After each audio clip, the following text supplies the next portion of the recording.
Well, greetings everyone, and welcome to our very first Sports Krib of 2025. I see some of our familiar faces are down here. Well, actually, some very unfamiliar faces here on the Sports Krib. I do see them every Saturday on our fantasy sportscast. Uh, and I'm talking about Reggie. I also see Bo down there. Reggie, how you doing this evening? Always a pleasure, my friend. Always a pleasure. How are you? Hey, every day is a good day. And I I, see, I hear and you. I see Bo is there. What's up, Bo, buddy? how you doing, How's it Bo? going, gentlemen? Good to see Yeah, you What's going guys. on? yeah. Bo's. Have you been catching any of Bo's shows, Reggie? He's I don't been. catch any of anybody's shows. I don't. I Yeah, barely right. catch this show. I barely catch being on this show. Yeah, as a matter of fact. Oh man, yeah. Well, but it's always a good time having you on the show, Reg.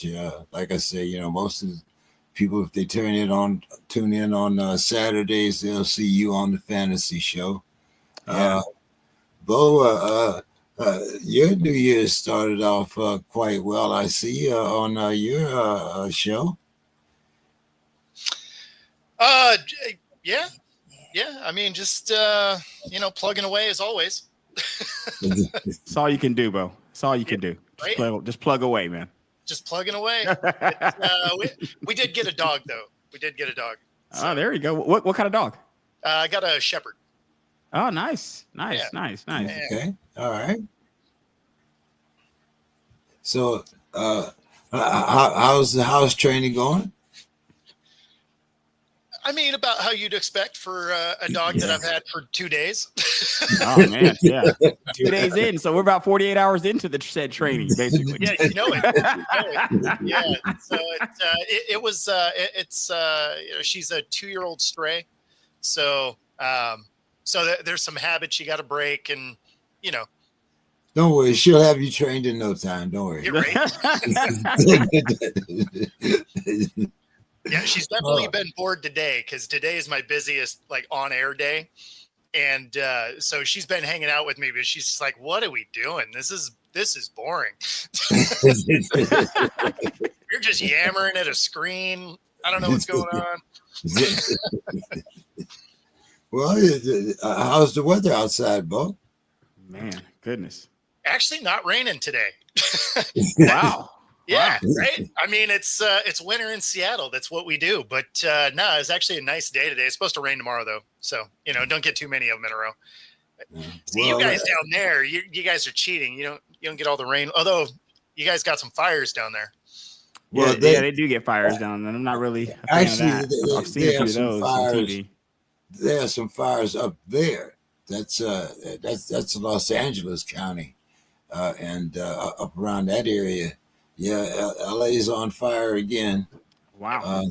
Saying that it's the driest that it's been in 100 years. But hey, somehow they find something to burn every year. I don't know. I mean, you think all the, you think by now, but hey, our hearts goes out to those people up there in that area. Most of them have homes that we can't afford, but still, still in our thoughts, guys. Your mentions and your are in our thoughts. Yeah, absolutely. Yeah. I mean, we're thinking about how your ashes are more than our house cost. Right. That pile of ashes is definitely all of our houses. Absolutely. Yeah, pretty much. It was kind of crazy though. I was looking at there was a McDonald's that was burning, right? And so there's this video of the signs out front. You can't see the building or anything, but it's just the signs. And it's middle of the night, heavy wind, right? And the half of the McDonald's sign was melted off and sparks are flying and there's fire all around it. And I was watching it, and this lets you know that we all have way too much screen time. The first thing I thought of is that's got to be the loading screen for Call of Duty or something.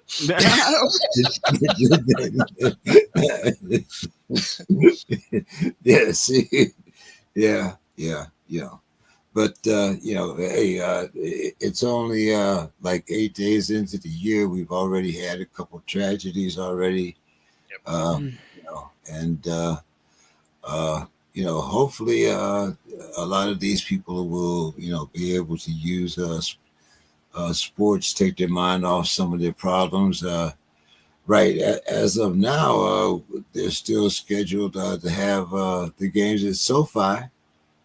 So life goes on in Los Angeles, It sounds like they're thinking about Vegas, though. If well, they have to move it, it sounds like they might go to Vegas. Gee, At least they have a pivot. At least there's a plan there. At least there's a plan. Well, I mean, the Raiders aren't using it, so yeah, right. It's available. We all know that much. Yeah, available for use. Hey, and it's a beautiful facility. I mean, it is a nice place, man. I mean, but both of them are relatively brand new, so either one would be a great venue. And to be fair, not everyone can use sports to get over their tragedies, because I mean the Jets are still owned by the same people. So right. And Shane is still staying in the Giants too for your other New York fans. So just you thought Joe Shane was getting fired, he's not. Just gonna put that out there. Yeah, I mean, but before we start talking about some of the pro stuff, we got some college games to talk about here. I was trying to see where if David gotten the link, but if you guys got the link, he should have gotten it too. Mm-hmm. Yeah, I was able to get it. I sent a message out and asked Dave if he got the link.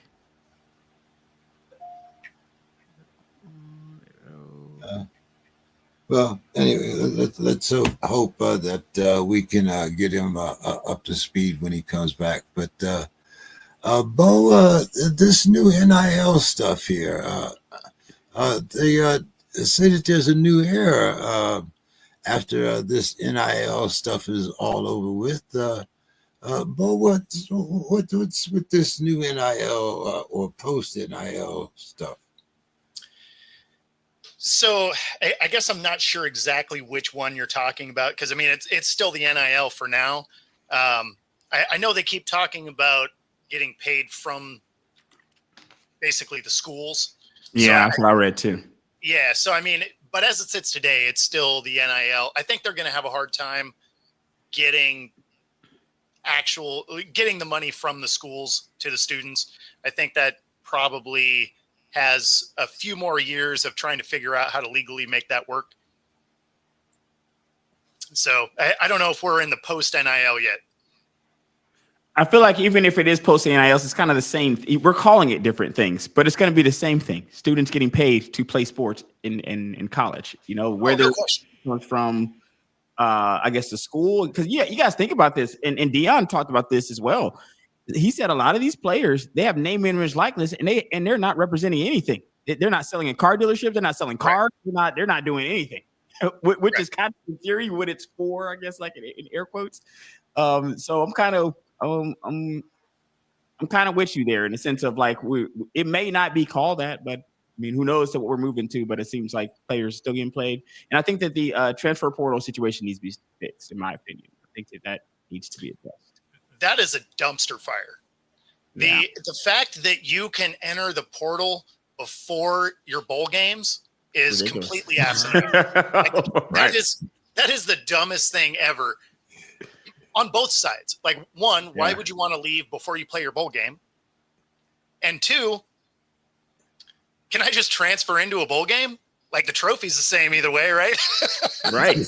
You're on the team as they're preparing to play their championship games. I mean, you didn't have to mess with any of those practices. I mean, yeah, no, that's crazy. The worst thing about the NCAA is they are, and I've said this on other shows, they are a ready, shoot, aim organization. Like, they just shove stuff out there and then they're like, oh yeah, that didn't work out. It's like, well, yeah, no kidding. So yeah, it's they have a lot of things to work out.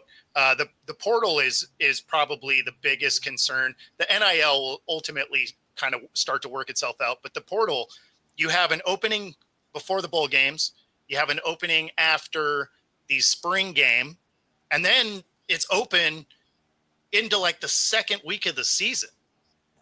So yeah, I mean, we how do you recruit? I mean, That's a good question. we Good kind of question, talked man. about that, on our last show a couple weeks ago. Like you said, the portal. Are we going to have to modify this portal so that, like you said, Bo, guys don't even have to play; they can transfer into a bowl game. It does. I mean, it makes no sense whatsoever. I mean, unless you're the guy that's I'm gonna go get me a unless natty you're the real guy quick. if you got that's transferring, then that's absolutely. fine. I mean, Oregon, it's a little too late now, but they've already got a commitment from who's that bowl guy from Texas A&M? I know who you're talking about. I don't remember his name offhand, but Yeah, but yeah, I mean, I thought it was crazy because it was before they played their bowl game. yeah, I mean, so it was, like you said, it seems like this is the thing that's really getting out of hand. But I see Dave has joined us. Nice. Ah, there he is. Hey, There he is. There's the man. There's the man. Braving the frigid temperatures here to join us on this fine Wednesday. Well, That's right. He's down there in Maryland. I think that cyclone just changed a coast. Well, we got like 6 or 8 inches of snow, and they're expecting more Saturday. Yeah, that's down here too. We're already full blown panic in Atlanta here. So yeah, absolutely. Panic is ensuing down here in Atlanta. Well, even the thought of snow induces panic down here. There you go. Let me turn on my TV and see if there's any snow there, because there better not be none in my backyard.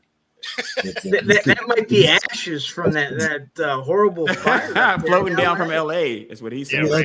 Well, so far we haven't had that wave down. It's about 110 miles. So right now we're still bright skies. Beaches are open. I mean, it's first of the year, but still San Diego. There's people out there, believe me.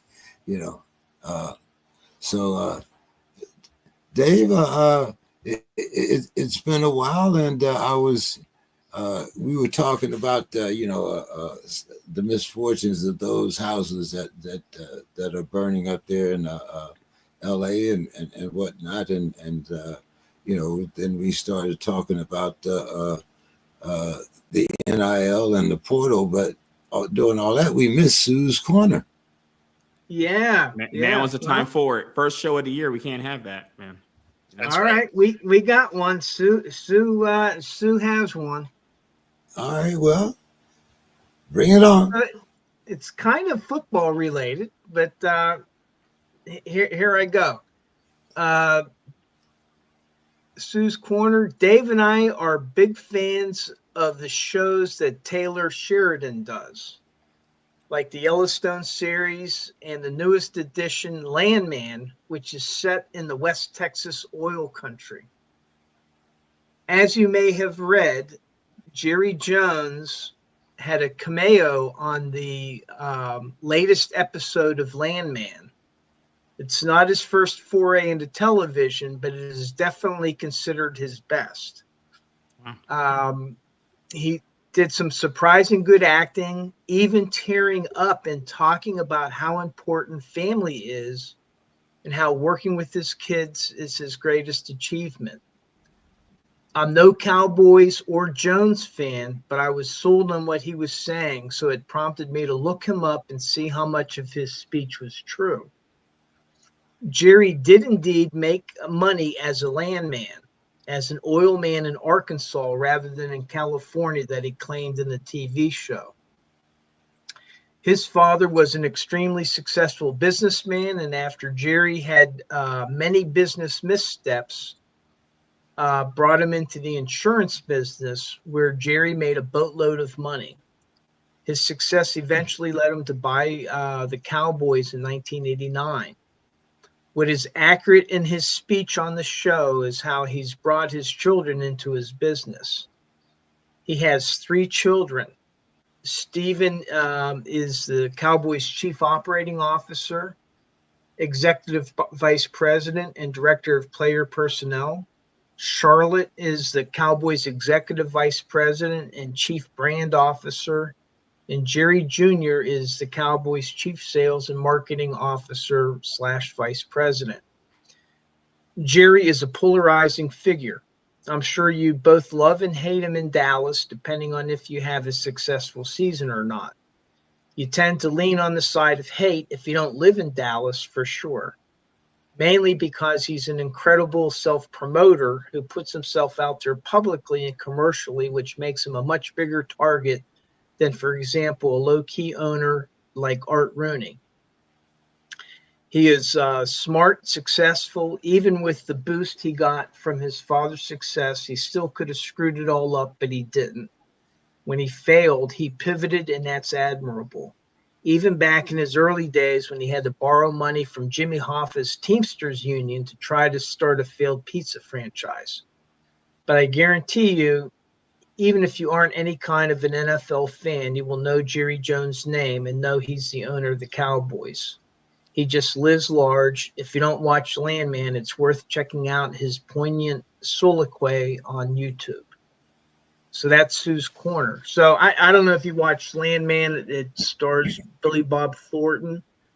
And, it's about the West Texas oil country in modern days. And in this episode, he's one of the guys, John Hamm, is also in the series, and he's kind of like on his deathbed in a hospital bed, and Jerry Jones comes in to visit him because he's a fellow oil man and gives this speech as an actor. So it was like about maybe a 2-minute appearance on the show, but it was kind of funny to see Jerry Jones actually on a television show acting, and he did a pretty credible job. Yeah. Actually a pretty good series. Nice. Yeah, I watched a couple episodes. I haven't been keeping up with it. Actually, I was more of a Yellowstone guy, and I was kind of like that's how I got into it. But as glowing of a review as that was for Jerry Jones, you would have thought this is being broadcast on Fox. Man, hey, they speaking of which, they've been in the news a little bit lately. We won't pivot there, but I'm just gonna say, there's been some issues over there at FS1 here, man. Yeah. Hey, I'm just saying, where do you sign up for that kind of elevation? It sounds like a quick path to take. Hey, listen, you're not going to steal the joy of this show, Bull Crouch. No, don't try to steal our joy here. First show of the week, our first show of the year here, man. First show of the year, right, man. Hey, it's the first late show. It's the first late show. See, Mr. Carroll is here to join us. How you doing, Bill? It has been an interesting 2025 already. I'll say that much. A lot has happened. Yes. And so, yes, Fox has some FS1 has some activities going on. Yeah, some stuff has happened there. Yeah. I delved a little bit into that case, and yes, there's a lot happening. A lot. Yeah. We were just talking a little bit about the new NIL policies and so forth. But Reg, I know we only have you and Bo for a limited amount of time. So, Reg, I got to ask you. It's been a year since Nick Saban has left. Have standards changed under the new guy? What's going on there? No, not necessarily. I think that all of and I'll probably keep repeating this on the show. Ever since NIL and the transfer portal became a part of college football, I think all of college football is changing. All of it's going to be changing over the next couple. If you had the expectation that your team was going to stay on top in this new environment that we're at, there's a reason why some of these coaches are getting out. Like, I want no part of this, because they know that it's a sea change. And I think if you, in going through this sea change, if the team has 3 losses, if we continue where we are, 2 to 3 losses going through this sea change, I'll live with it. It's not, we're not owed championships. And I think like our loss to Michigan showed that we weren't really owed an appearance here, so it is what it is. We lost 3 games. I mean, maybe Nick Saban would have won us another 1 or 2. It is what it is. I don't feel like the world's on fire right now. No, which is very funny, but let me tell you how sports works. Let that be 1 more game at 4 losses. The world's on fire. Absolutely, get this guy out of here at 4 losses. Get him out of here. But 3 losses, hey, I mean, we'll let him. I'll let him live for another year or so here. Bill, what do you think about the coach at Wisconsin, Mr. Feichel? Is he on the hot seat next year? Not yet. Well, first of all, Luke Fickell, who of course I remember him as a teammate. We talk about Vrabel, right? They were teammates at Ohio State. Very, very undersized, but really good defensive tackle himself. I still have my scouting notes on Luke Fickell, and he's a guy that probably could have knocked around for a while on the outer edges of professional football if he wanted to, but did not. Went into coaching pretty quickly. Has long been a really respected coach at multiple locations. Was a terrific defensive coordinator at, of course, his alma mater, the Ohio State University. Parlays that into taking Cincinnati to a national to it playoffs, and then from there, ironically, chasing resources and probably money, goes to Wisconsin. I still believe if he just sort of hung on at Cincinnati, he would have eventually gotten both the resources and the money. But whatever. Now they are a Big 12 team, and I think his path to winning a championship out of the Big 12 would not have been significantly more difficult than one he's going to have to try to win one in the current landscape, at least in the Big 10, because Wisconsin, old Wisconsin, right? The Barry Alvarez and even Brett Bielema version were essentially the NDSU of the Big 10, right? We're going to have fullbacks and tight ends and probably both on the field about 90% of the time. We are going to throw the ball when we absolutely have to.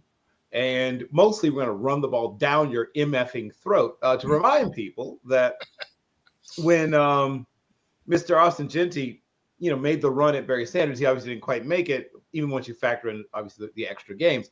But the person he passed to get close was Melvin Gordon. I think Melvin Gordon had a 2,157, something like that, yard rushing season, once again in 14 games. But that tells you about Wisconsin football. And he's trying to make changes. They still want to run the football, but he's trying to modernize Wisconsin football on the fly. But he has to fight uphill because of some things we just talked about, because of NIL, because of the same things that Nebraska is going through, right? It used to be that Nebraska was the only game in town, in essence, if you grew up anywhere within about a 700-mile radius of the campus and you were good at football. Missouri was like plan B or C if you're from that part of the world. But Nebraska was plan 1A and probably B. NDSU at that time wasn't yet, an enormous powerhouse. They were in fact, I think they were still a Division II program if we go back to the early days of Bob Devaney and that bunch. But no longer does the gravity of the name of Wisconsin and Nebraska draw all the kids from a certain part of the world anymore. You don't automatically get all the best kids from Nebraska going to Nebraska. Now, Nebraska, of course, has the problem being Nebraska. Wisconsin has at least some, slightly more major population centers in it and near it. But now they're competing against even Illinois, no offense to Wisconsin, is a little more attractive in the NIL era, right, than Wisconsin is in the NIL era. And you're also fighting against essentially the new Big Ten, which has California teams and all kinds of other teams in it, that now you can grow up in Iowa, Wisconsin, Minnesota, Illinois, the footprint of Wisconsin, and be at a California school and still be in the conference you sort of grew up wanting to play. And it changes everything, right? It changes everything. And then I want to get Bo in here. Bo, Wisconsin is one school, but we were talking about parity. What's going on here? We have a college football championship with no SEC teams in it. Woo! So unfortunate, guys. It's so unfortunate. Unfortunate world we live in, guys. I mean, it seems like they're going to have to do something with that first round bye because it looked like they were all set up for failure, not having played a football game in like a month. Because all of them came out flat. So that being said, I'm not mad that there's no SEC schools. Remember, I'm a Husky fan. We were the land of Pac-12. Pac-2 now, but whatever. Pac-12 will ride again. You say the maybe, but we're Big Ten now, so no looking back, Bo. No looking back. That's right. Big Ten. We're the Pac-12 is like LA. We're just burning it to the ground. Right. Man. Goodness gracious. Savage. Wow. Yeah. Well, let's talk about some of these playoffs. I wanted to get Don in here because they're in the playoffs. But our first game is actually. Wait a second, guys. Time out. Isn't Texas what division is Texas? An SEC school. What Texas? Wait, hold on. Before I don't want it to stand up on these guys here real quick, but there has been a school added to the SEC, and their name is Texas, and they're still there, guys. Yeah, we're still playing. Are they still playing? They are. Oh, okay. Well, yes. Okay. Well, we are back, guys. Let me step back into that last segment. Go back. And we are back. We are back, guys. 2025 SEC football, guys. SEC football, ladies and gentlemen. Yes, we're back. I'm just texting Don later in appreciation of that, man. Like, hey, I have to represent for the Longhorns, man. Somebody have to do it for Don here. Isn't that move next year, though? No. Hey, I'm glad it got there a little bit early. Right when we needed it, Bo. You got there when we needed it. Well, as I said, our first game is tomorrow night, and we'll have our first finalist. It'll be Notre Dame against Penn State. Dave, you were a little skeptical about Penn State during the season, even though they were ranked. I think when they got to number 4, you didn't, you almost called them I want to say a faker, a charlatan, a ne'er-do-well, and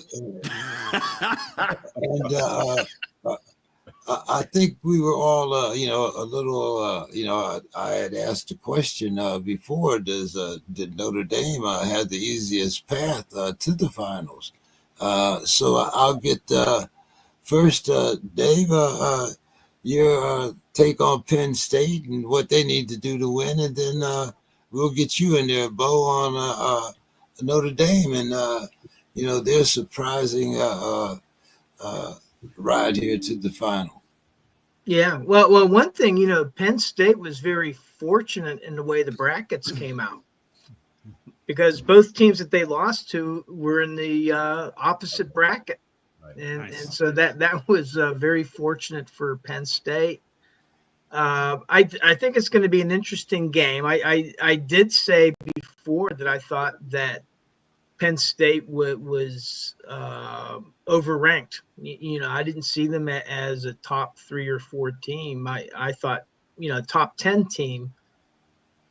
Didn't necessarily think that they were a top 4 team. So I think, right now, I think if you're a Penn State fan, you should be very, very happy right where they're at. And they have a great opportunity to get into the final because it's an interesting matchup with Notre Dame. You have two teams that have pretty strong defenses, strong running games, and I think for Penn State, it's the question is going to be is the connection between the quarterback Allar and tight end Tyler Warren, is that going to be enough to short circuit the Notre Dame defense? Because the wide receiving core for Penn State isn't overly strong. Now, they did have the one wide receiver that was getting behind the Boise State secondary, and they paid for it, but they're not necessarily, their wide receiver core isn't real great. It's really the tight end that's the connection. But if you can somehow, this Tyler Warren, as big as a guy he is, he just seems to be able to get open. So that's the key for Notre Dame is, can they shut him down? If they can't, well, then Penn State is maybe able to move the ball because they have a couple, decent running backs. But then on the defensive side of the ball, the big question is Abdul Carter, who I believe is going to be a game day decision. They have not said whether he's definitely playing or not. Franklin did say that he expects him to play, that you probably will see stuff on social media, but he said he's going to be a game day decision, which makes me think that he's at least going to play. Even if he's on a snap count, he's going to be on the field. And that's going to be very important for Penn State.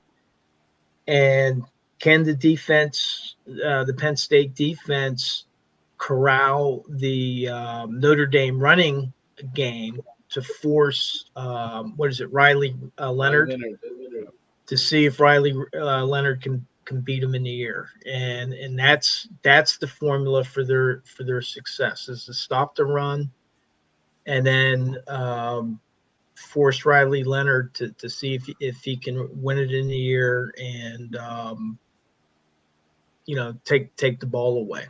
And that's the only thing. If they can pressure him like they did to Boise State, but I think that the difficulty for Penn State is that Notre Dame's offensive line is I would expect is going to be a lot better than Boise State's. But to me, that's the key to the success, and it really comes down to like three or four players, and are they successful for Penn State? Now, Penn State's defense is, even with that Abdul Carter, there's still a good. It's still a good defense, but it's not the same. I mean, this guy can play the line. He can be rushing the quarterback. He can be back in coverage. I mean, he's a very beastly option to have out there. So without him, it's not the same. It's still a good defense, but not the same.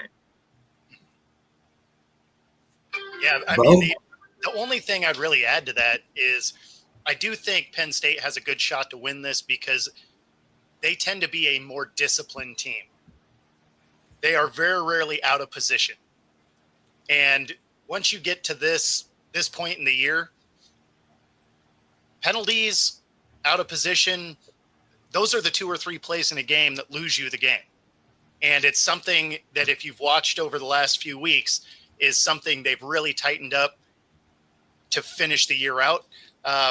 I think just the discipline of the team may be that deciding factor in this game. Okay. All right. Reggie, you were talking about your Texas and that. Who do you think is under the most pressure to win? Ohio State's coach, Ray Day, or Sarkisian? I don't think either one should be. I mean, under the most pressure to win. I mean,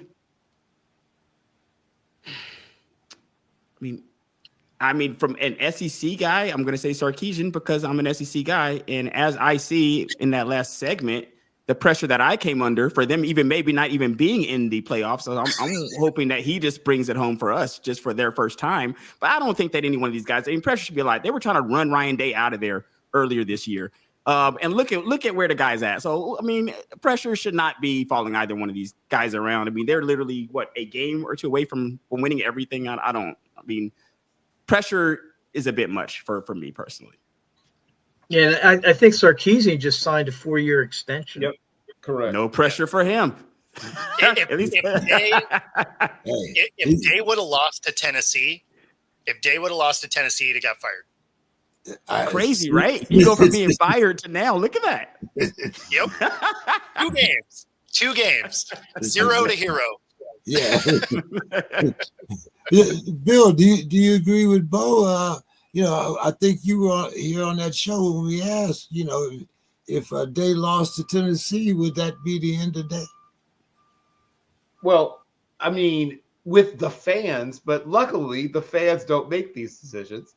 I believe the university believes in Ryan Day, despite what the fans may think and say. Now, I think Reggie put it poignantly. Now you get the 4 losses. Now you're out of here. Yeah, you're bummed now. That's a whole different game. Yes, that's right. Now the world's on fire.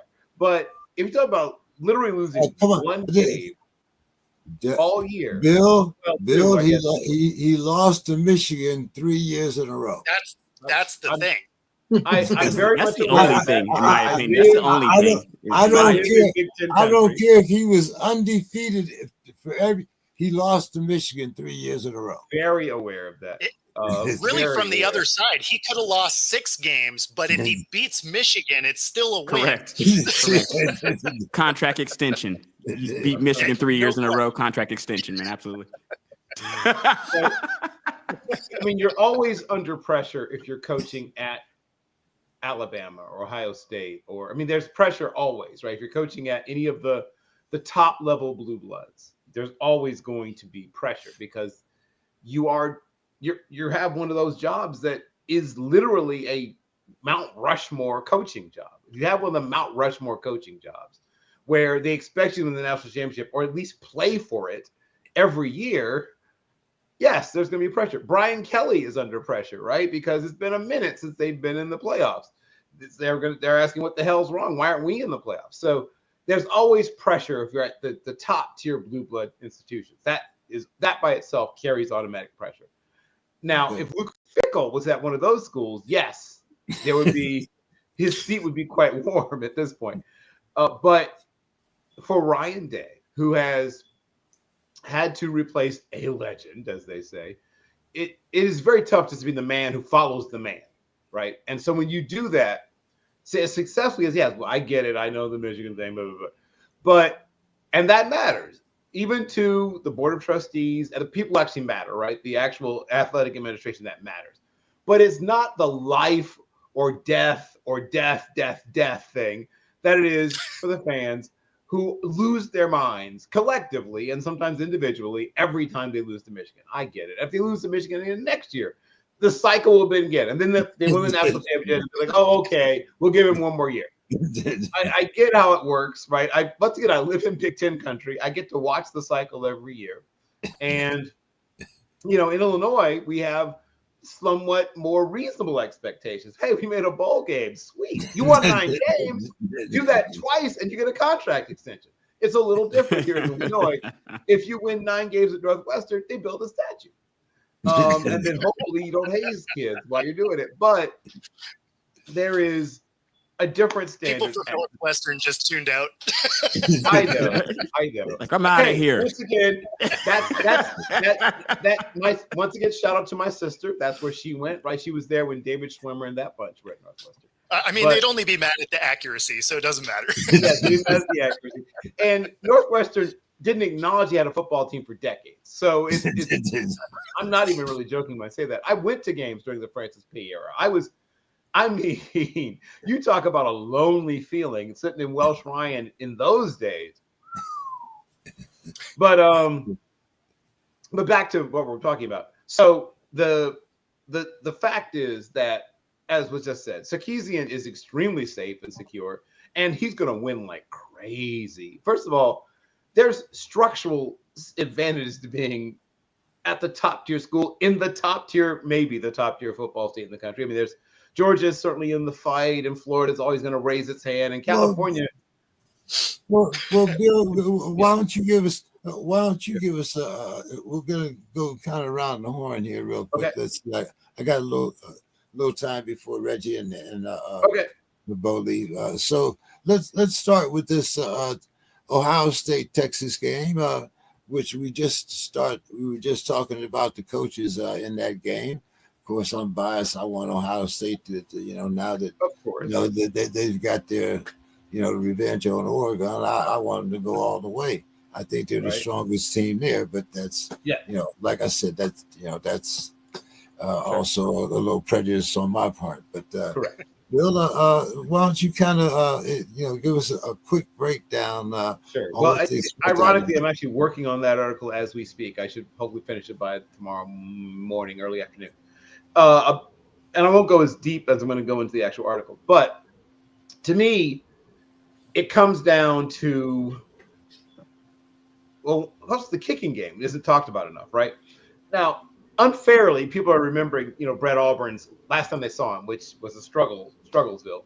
But he's a great kicker, generally speaking. And that could be one of the edges because at some point, someone's going to need to kick a long field goal under pressure because that game's going to be a very tight, close game. Special teams, a big return, a blocked kick. That's going to – something like that will turn that game because it'll be a very tight, very close game. I think both quarterbacks will need to not try to do too much, right?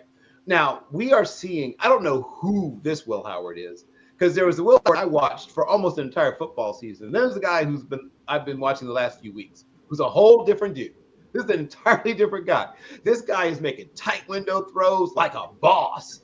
I mean, and fearless. He's playing fearless football. The guy I saw against Oregon, the guy I saw against Michigan, the guy I saw against, and even some of the games that they won was essentially a better version of Stephen McGee, people remember Stephen McGee from his days at Texas A&M, right? Big, strong, tough kid, but not a guy you would expect to win the game throwing the football. In fact, quite the opposite. If he continues to play like that, I don't see how they lose to anybody in college football. I just don't know if he can keep doing it. Like, if he can keep doing it, then yes, you're right, James, you will be very happy. I just don't know because it seems like how do you get that much better that late into your college football career? I watched him at Kansas State. He's not new to me. I've been watching Will Howard for a long time. I've never seen him play this well for a sustained period of time. But if he continues to do it, I don't see how they lose. Quinn Ewers obviously is an even more known prospect, right? He was the first $1 million NIL baby, right? There was this huge bidding war for him, and ironically, Ohio State won that bidding war. And then, it didn't quite work out there for him. But he's found his home. He's playing at a super high level. He's getting healthier. Was banged up through a lot of the season. But to me, the thing that will really determine this is the interior of the two lines, both offense and defense. If that middle gap, right, that center guard area on offense and that D-tackle area on defense, who wins it, right? If Texas wins that, and they have some real talent on both sides of the ball there, that might be able to overcome Will Howard even if he continues to play incredible football. And then the reverse, right? If Ohio State wins that battle on the interior of each line, offense and defense, and Will Howard plays like that, not only will they win by a couple scores. I just need to see Will Howard do it one more time, and then I guess I'll be convinced. It's just he's so different from the guy I saw earlier in the season. It's just, I feel like I just need to keep seeing it. Like, when this person improves that much that late in their career, it just throws me. Like, who are you? Where was this guy before? But what have you seen, Bo? Yeah, so I mean, for me, it'll come down a little bit to which Ewers are we going to see, right? And then there is an element of Ohio State coming off a big emotional win. And in sports in general, not just football, after a big emotional win, there's usually a letdown. So if there was a time that Ohio State comes up short, it could be this week. So I actually like the Longhorns in this matchup. They had to overcome a tight battle. They're going to need Ewers to play a fantastic game.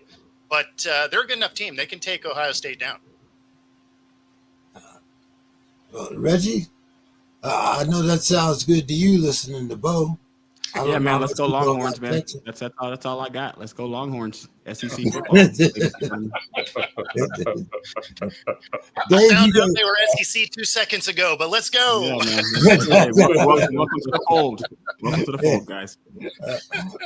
you got any thoughts on this game, Dave? Well, I mean, I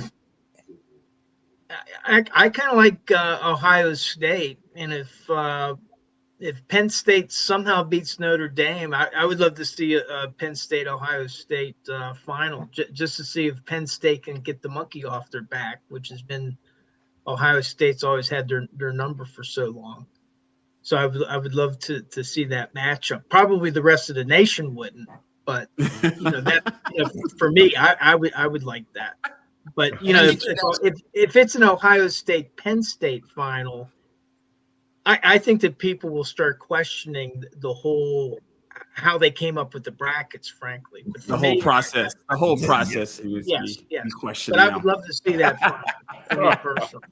Hey, Chicago finally got the Packers off their back, so maybe maybe it could happen for Penn State this year.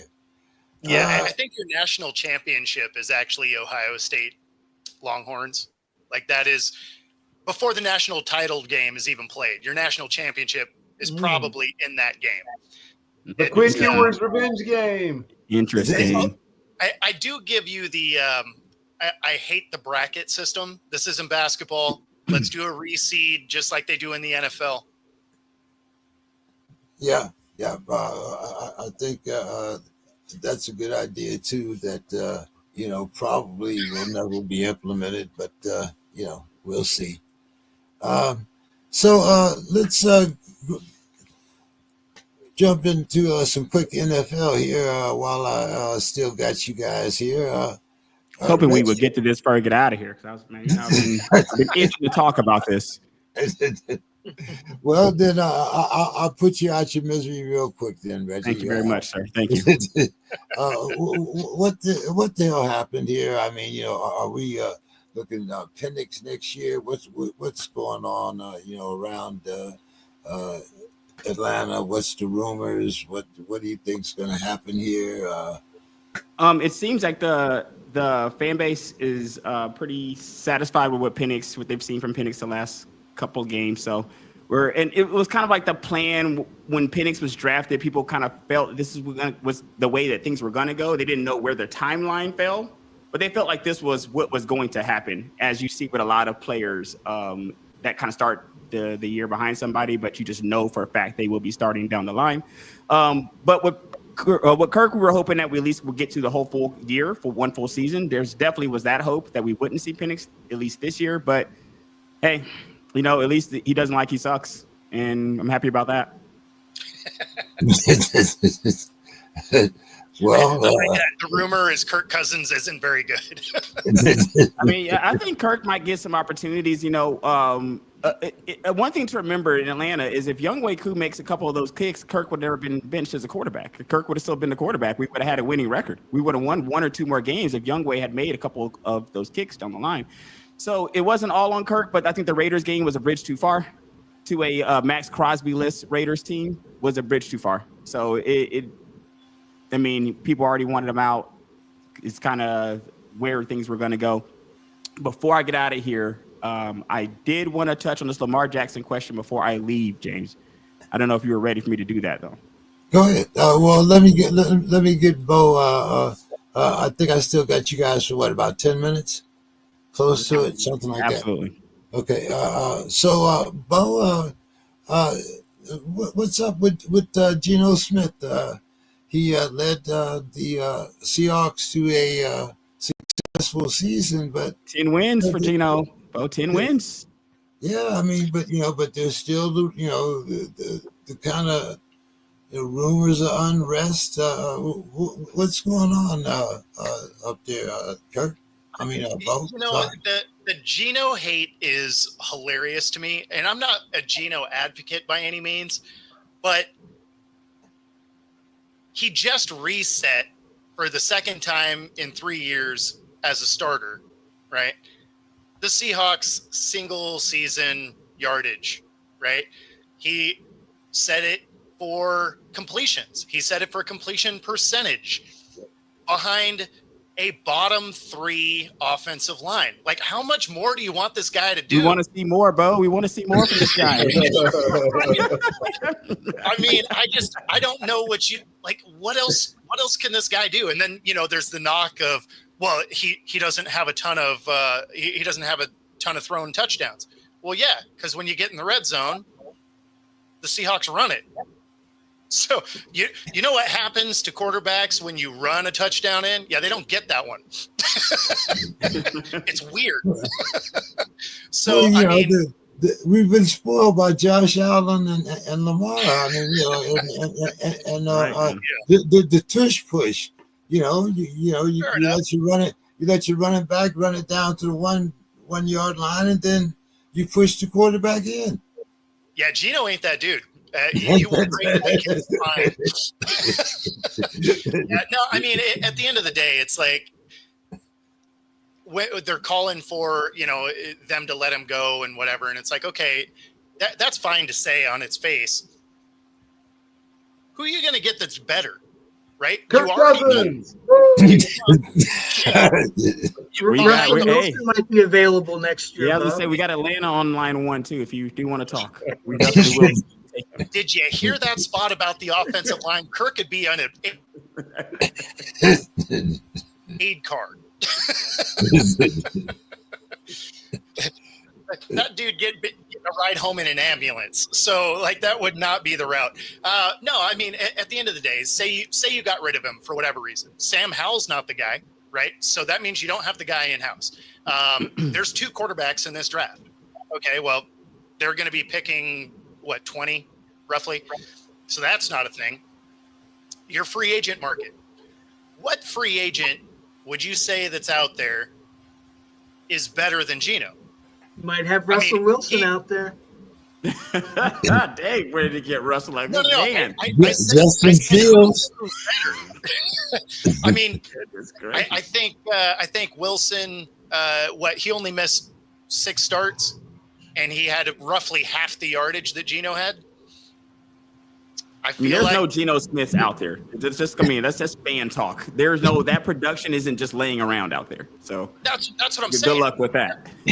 That's what I'm saying is you're just not going to get he finished 4th as far as yardage just for the season in quarterbacks as a whole. I don't know where you're going to get that for the $30 million that they're going to pay him next year. That's just not a real thing. So I don't know why there's so much Geno hate and get him out of here. And it's I guess you want to win 4 games. I don't know what we're talking about. I noticed you said 30 million and not 60 million. So exactly. So just for that price, to me, that makes him viable. Bargain, man. Absolutely. Yeah. Bang for the buck. You can't beat it. Okay, Reggie, I'm going to let you run this question off real quick. We're talking about does Lamar Jackson, his 4,000 yards passing and 900 plus yards rushing, does that give him this year's MVP, or do you think that the award is still up for grabs? Okay. So I like both Josh Allen and Lamar because those are the only 2 guys for me. That is, even though I do think had Bill had mentioned Jared Goff and I think Sam Darnold as being honorable mentions, and I would for sure co-sign that. But for me, it's a 2-man race for me. It's Josh Allen or Lamar Jackson.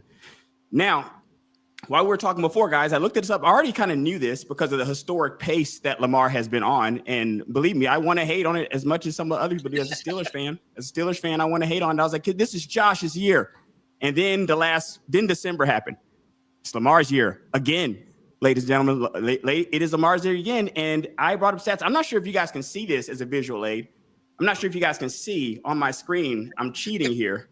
But the shaded area where you see Lamar Jackson is where his stats are better than Josh Allen's, which is almost every single one, ladies and gentlemen. Every single one. So I mean, what are we really talking about here? If we can just give it to Josh Allen to just give it, but at this point, we just literally be giving it to the guy. Not only is he better than Josh Allen, he's better than Lamar Jackson. The last 2 times Lamar Jackson won this award, he's better than that. How do you not give it to the guy?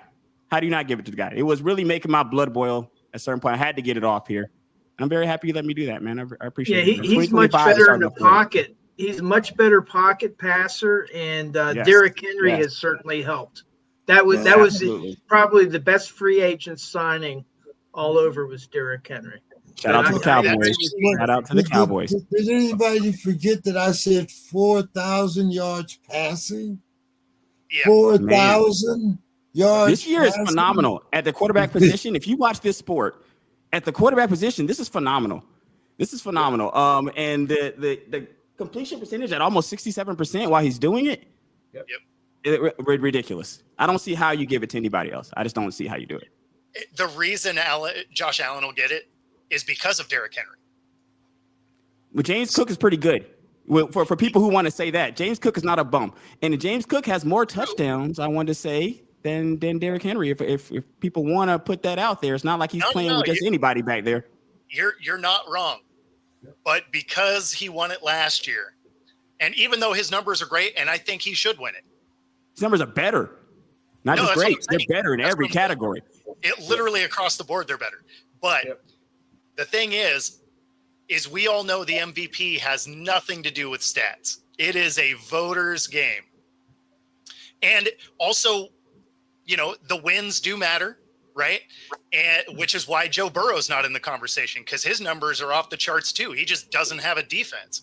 So the MVP is such a laughable award at this point because it doesn't really get dictated by stats, even though they pretend it does. It's just kind of we feel like it's Josh Allen's year. It's like the years that Michael Jordan didn't win MVPs. For sure, Mike could have won for a ton of years. Right? So at the end of the day, it's a voting thing. It's why Saquon would have never had a shot. Like he could have broke Dickerson's record, probably still wouldn't have won. Yeah. All right, guys, I want to get your predictions real quick on the scores, and then I'll let you out of here. Bo, let's see. What first game on Saturday?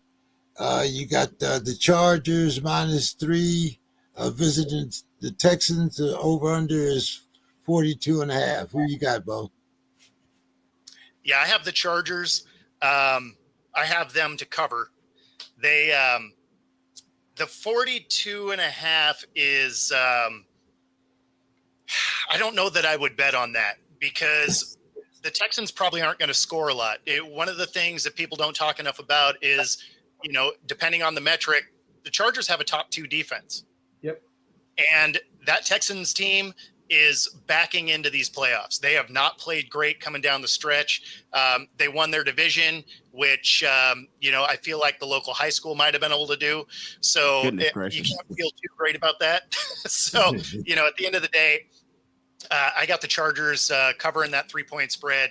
And that 42 feels about right because I think the Chargers could probably hang about 30 of them on their own. What do you got? Who you got, Reg? I got to put out a disclaimer here that I suck at this. And last time that we did this, I don't know if I got any of these right. And I think I was the very last person. So I'm not sure why anybody will listen to anything that I say when it comes in regard to this. I mean, but I'm going to just say stuff. I mean, because you asked me. But I need you to know that I'm just saying stuff. I just need to know that. All right. So I like the Chargers because I do like the Chargers. That's real. I really do like the Chargers. I like the Chargers all year. Because of their defense. And I've always liked Justin Herbert, and their defense is phenomenal. I like teams playing good defense this time of the year. So I'm going to take the Chargers. When it comes to the over-under 42.5, I don't know. I mean, okay. Let's say under. Let's say under. Do I have to say like a number, like a score? No. Okay, let's just go with the under. Let's just go with the under. I got Bo as an under too. Right, okay. 42. Yeah. Yeah. No. That feels about right because the Texans aren't going to move the ball very well. Okay, Reggie, the second game is the Steelers. They're getting 9.5. They're going to the Disrespectful. Ratbirds' house. The over That's under almost is 10 points. 43.5. Who you got, Reg? Oh, come on. Come on. You know who I got. I'm gonna say the Steelers. Like I have no objectivity here. The Steelers. I don't care if it was 14. The Steelers, baby. I got the Steelers. Okay. Who you got? Bo? Let me get the over on that, Dave. David, give me the over on that. On those It's points. 43.5. Yeah. Okay. And the over? Okay. Give me the over on that. So I'm actually going to go the same way, but for like actual reasons. Yes, I like to hear that. I like to hear stuff to talk to my stuff. I have the Ravens winning outright, but I do have the Steelers to cover, and I'll take the over here. I think Wilson's going to be able to get in the end zone a couple of times, but the Ravens still win overall. Okay. Bo, Sunday, the Broncos, they're getting 8.5 from the Bills. The over-under is 46.5. So as much as I like the Broncos, for the way that they've battled through and gotten better throughout the season, Bo Nix has kind of come into it a little bit. I do have the Bills winning this. It's in Buffalo. It's going to be cold. It's going to be windy. There's potentially snow. So I'm going to take the under 8.5. I feel like it's too much for a game like that. So I'm going to go with the Broncos to cover, the Bills to win, and the under. Okay. Reggie. It's crazy because I do like the Bills, but I don't love the Bills. I feel like that Broncos team is feisty. I don't love them. I don't love it. But I do the cover 8.5. No, I'll take the Broncos in 8.5 for sure. But I do think the Bills win the game. And that's the part I don't love. I don't love that. If they go in there and the Broncos go in there and win, it won't be crazy to me. It's not like they're coming from Florida. They play in Colorado. Yeah. So I will take I'm going to take the Broncos to cover, and I'm going to go on let's go under 46.5. Okay. The Packers are getting 4.5, playing the Eagles, Reggie, and the over-under is 44.5. Is Hurts out of concussion protocol? Has he cleared for sure? Well, he's back to practice. Yeah, he's practicing. He'll clear. Okay. He'll clear. All right. Packers. I like the Eagles to win this outright. 44.5. I like the over on the 40. Oh man, Eagles defense though, man. I don't know. Eagles defense is crazy. They've been playing good the last month though. Keep in mind going into this game, Jordan Love has a hurt elbow, and Willis hurt his thumb. So it very well could be a third string quarterback coming into this game at some point. Oh man, right. And you got to take the under on that 44.5, right? Has a torn ACL on top of that. Yeah. Brutal for the Packers at the worst time. Brutal for the Packers Packers at the worst time, man. That's brutal. Okay, so yeah, definitely Eagles there. Over under 44. I'm gonna take the under on that.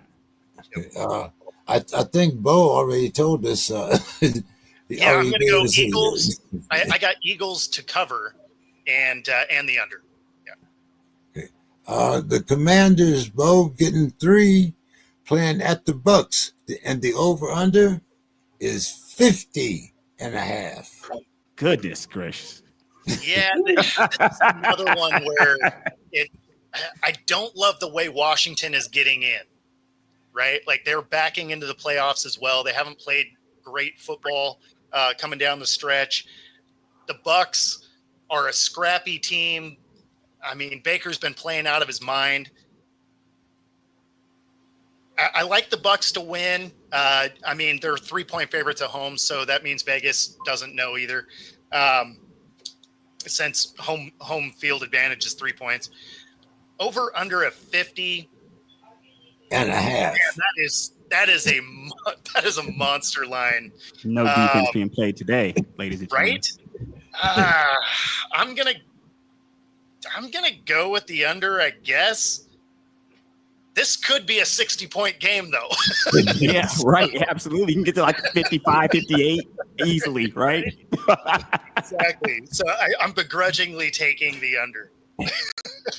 And I have the Bucks winning. Yeah. Okay, what do you got, Reg? I like the Commanders in this game just because I like the Commanders. I'm a big fan of Jaden Daniels, what they're doing down there. But I also respect a lot of respect for the Bucks. Even though they are in our division, we don't have the same kind of hatred I do for the Saints as I do the Bucks. A lot of respect for that organization down there in Tampa Bay. So, I mean, the fact that it's this close from a Vegas standpoint is understandable. It wouldn't surprise me if the Bucks won, but I like the Commanders. I'm gonna take Commanders, and I'm going to. I'm gonna take the over. Let's jump the over. Let's just jump out there since I don't know what I'm talking about anyway. Just jump out there. This is the time when I'm ignorant to everything to take all the swings. Like, remember that. Pressure's off. To be fair, that's exactly how Baker plays.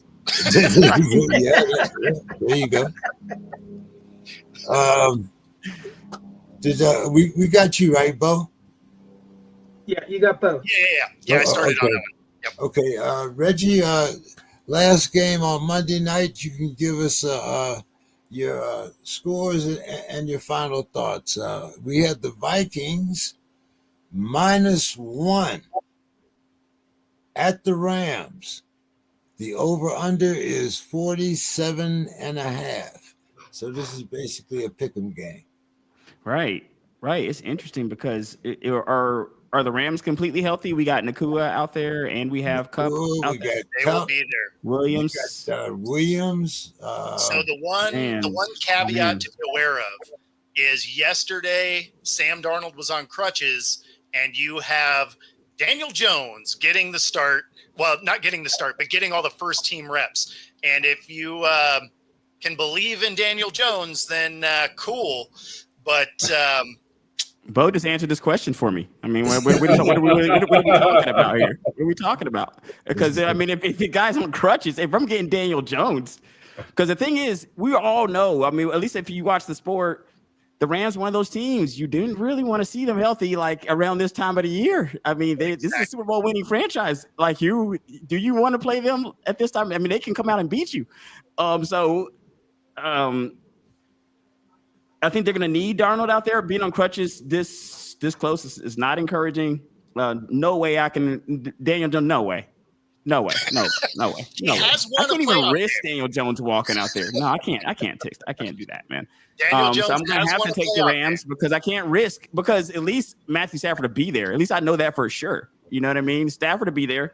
So I got to take the Rams here. I'm going to go over, though. Well, no, I can't go over if Daniel Jones is out there. I want to go over. I want to go because I feel like there will be over if Darnold is out there. I feel like there's a good chance for there to be over if Darnold is playing.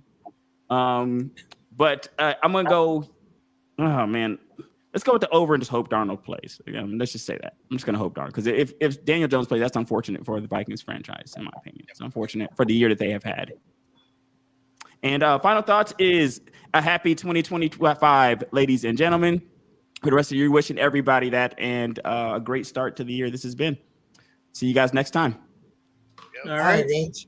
Whichever if you want, I'm going to be talking about Arthur Smith, Reggie. Oh, well, yeah, I would definitely. We'll be on the text there, Dave. Believe me, I'm always available if you want to complain about Arthur Smith. My line is 24/7, my friend. Their first down offense and their red zone offense is worse than it was last year on a Matt Canada. That's amazing. Are you guys going to fire Arthur Smith? Or I mean, I guess let's let him. Before we run Arthur Smith out of town, let's let him coach this game. Let's see if he can produce some points this game. And he's been handing it to both of your backs, so that's already the better Arthur Smith than what we saw down here in Atlanta. So we'll take that. Yeah, that's see you later, guys. That's fair. Take care, Reggie. All right. Good night. Bo? So I'm going to go with the Rams here. because I'm assuming Darnold's going to play, but he's not going to be as mobile as he can be, right? There's no way he's going to miss this game, right? It's going to be the biggest game of his career. So I think he plays, but he's going to be hampered by some mobility issues. I go with the Rams getting the win. I also like the over here. I feel like if this goes exactly like this, we won't see Mr. Scott next week either.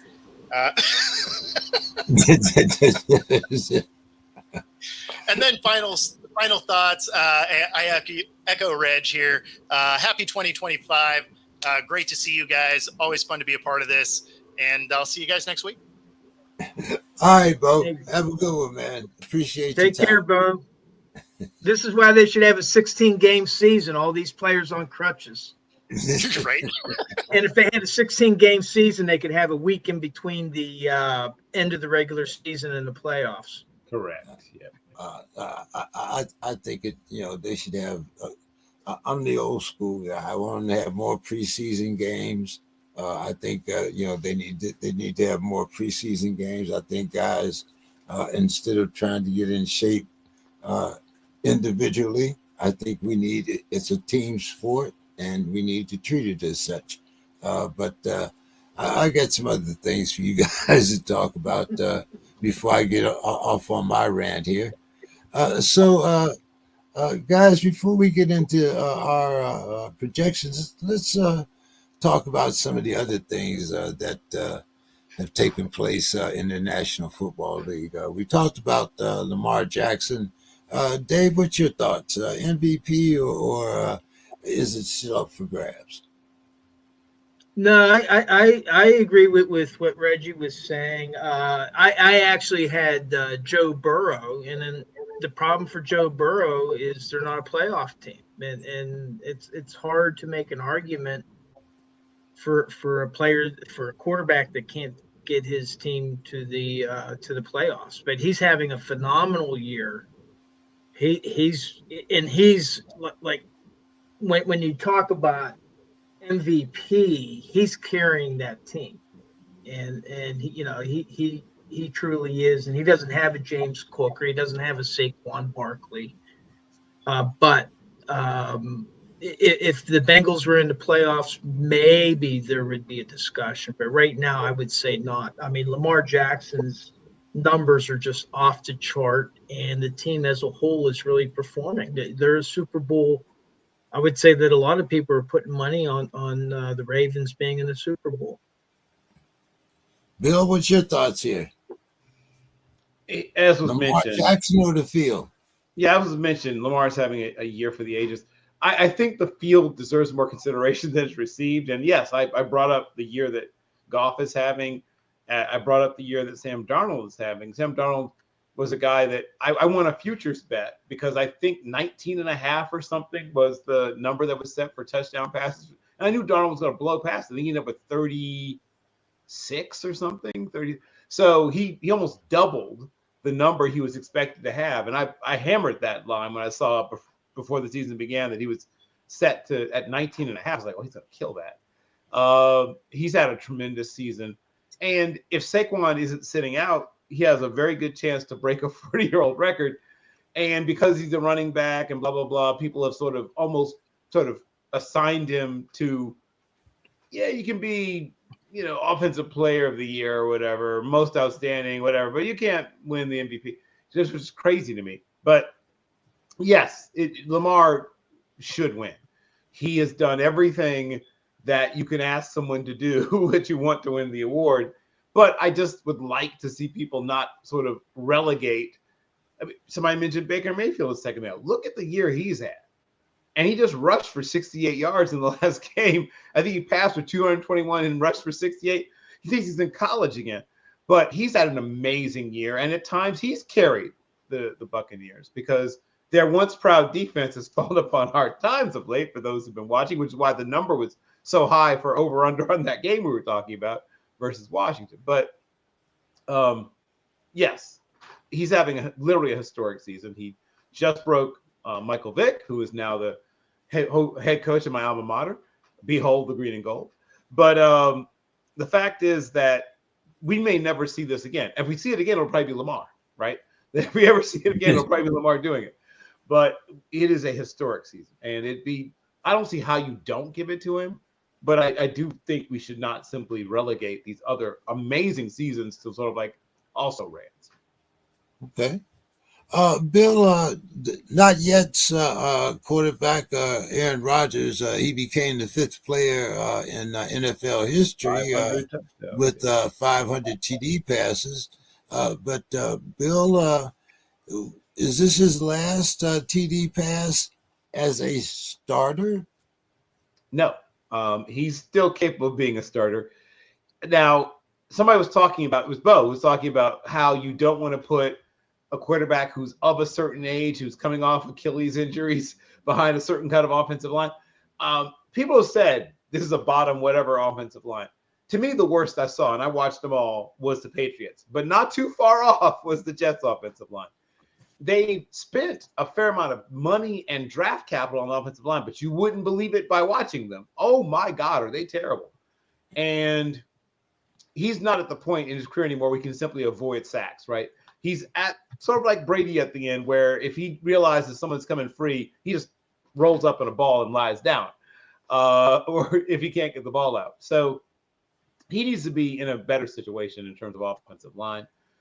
If for some reason the Rams don't bring back John Matthew Stafford, they might want to give a quick call to Aaron Charles Rodgers' agent. He's capable in a good situation, the Rams are a good situation, of still playing at a super high level. His talent is, except for the mobility, is still pretty much intact. He still has one of the best arms, a great release. He still sees the field well, but he is being sped up, right, to an ungodly amount. I think there was a game where he averaged 2.21 on the ball coming out and still got hit 14 times. If you're getting the ball out in 2.21 seconds and getting hit 14 times, that tells you that your offensive line is incredibly bad.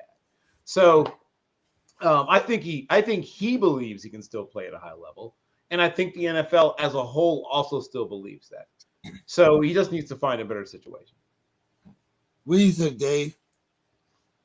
Well, I think one of the things going in Aaron Rodgers' favor is the weakness of the draft at the quarterback position. They don't have a whole lot of quarterbacks in this draft, and there's going to be teams looking for free agents. So I think that he has a shot at starting again, even if maybe if he doesn't start out as a starter, he may end up as a starter with whatever team decides to draft him.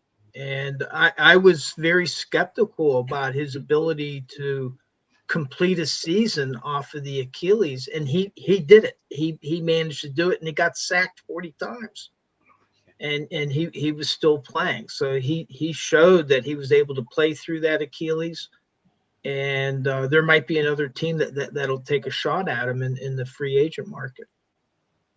Okay, Dave. Vikings defensive coordinator Brian Flores says he will take every interview requested. Do you think that he'll be back with the Vikings next year, or do you think he'll be back in another head coaching job? Yeah, I haven't heard any teams announce that they were interviewing him yet, and that kind of surprises me. Arthur Smith has the Jets and the Bears that have announced that they're going to interview him. Now, what was a little bit concerning is that Ryan Fitzpatrick really came out and said some things, basically said that he was a dictator. He became a dictator when he was the coach of Miami, and said some very disparaging things about Brian Flores as a head coach, and he kind of changed. Now, he did spend a year in Pittsburgh, and maybe he saw the way Mike Tomlin coaches, and maybe some of that rubbed off on him, where other teams, because what people forget is that he was radioactive before Pittsburgh hired him. No team would touch him because of his lawsuit. And Right. Pittsburgh did hire him, but also he got to see a different style of coaching, and he the players and the other coaches all said he contributed to both the offense and the defense while he was in Pittsburgh, and he left in very good stead. And he's done a great job in Minnesota as a defensive coordinator. It's just like what Fitzpatrick had to say about him was like, wow. I was kind of shocked by that, but I think that other teams would be foolish not to at least to give him an interview, because I think he has the talent to be a very good head coach. And there's a lot of Steelers fans that wish, hey, we should have kept him as a defensive coordinator, but that would have meant breaking the contract with Terrell Austin. But and if he doesn't get, I don't think he's going to leave Minnesota unless it's for another head coaching job. What do you think, Bill? Well, B-Flow, right, as he's known amongst the profession, has been known since his days in New England as one of the smartest, but also he's a tough guy, right? He was a tough guy as a player. I watched him play in his days as a linebacker at Boston College. He's been a tough guy, and he's a tough guy. I mean, this is the whole problem that Eric Bieniemy also sort of had, is that he's not one of those love him up kind of coaches. That's not his style. And it's funny, I guess it shows the changing face of the NFL. Can you imagine somebody, saying, oh, Coach Lombardi is kind of a dictator, Coach Landry doesn't listen to our suggestions. He doesn't really allow us to be ourselves. Like, it shows you how much the game has changed, that's now a legitimate criticism of a head coach in the NFL. It's that he's dictatorial. When I think where you saw the transition was Tom Coughlin.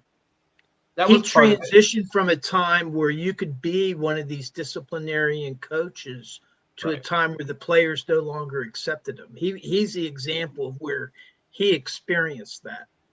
Right. And he eventually talked to the, leadership council or whatever you call it, including Strahan and others while he was in New York, and loosened the grip on the reins a little bit, with the whole, if you're not at least 6 minutes early, you're late thing. But the fact is that people who coach you hard, there's still a place for that, I believe. But I think his time seeing how Mike Tomlin relates to players. I mean, remember, he won with the Dolphins, and the Dolphins roster wasn't anywhere as good as the one that we have now. And he was getting them to 9-10 win seasons. But the issue was that, he was a hard ass. And he had basically a duel with the general manager, with Chris Greer, over Tua. And it was sort of like a mutually assured destruction thing. And, the guys eventually, Chris Greer remembered, oh, wait, I outrank you. And so you've got to go. So, yes, he left under not the greatest of terms. He did do things that undermined the confidence of his young quarterback because that wasn't the guy he wanted. But I think he has learned from the experiences, but he's a brilliant football mind. And he's one of the guys that people talk to anybody around the NFL. He could literally go walk the other side of the hall and be an offensive coordinator. Everyone who's been around him will tell you he knows football, period. He could run your special teams. He could run your offense. He could run your defense. There's not a football job in coaching that Brian Flores couldn't do. He is one of the smartest people, football smartest people in the game. Everybody who knows football knows that about Brian Flores. The question is, can he deal with the modern football player's personality? I believe he can. I think he's an adaptable person. I think that he's going to absolutely kill it wherever he lands. And if you're the Titans, if you don't at least give him an interview, but if he comes in the building, you probably shouldn't let him leave. Because you look at how they won with Vrabel. And he's essentially, he's off of the same coaching tree, but he's a smarter guy. I mean, no offense to Vrabel, but Vrabel was essentially once again, kind of a tough guy, right? But, with a sense of humor and whatever, but a tough guy. But he didn't know both sides of the ball at the level that Flores does.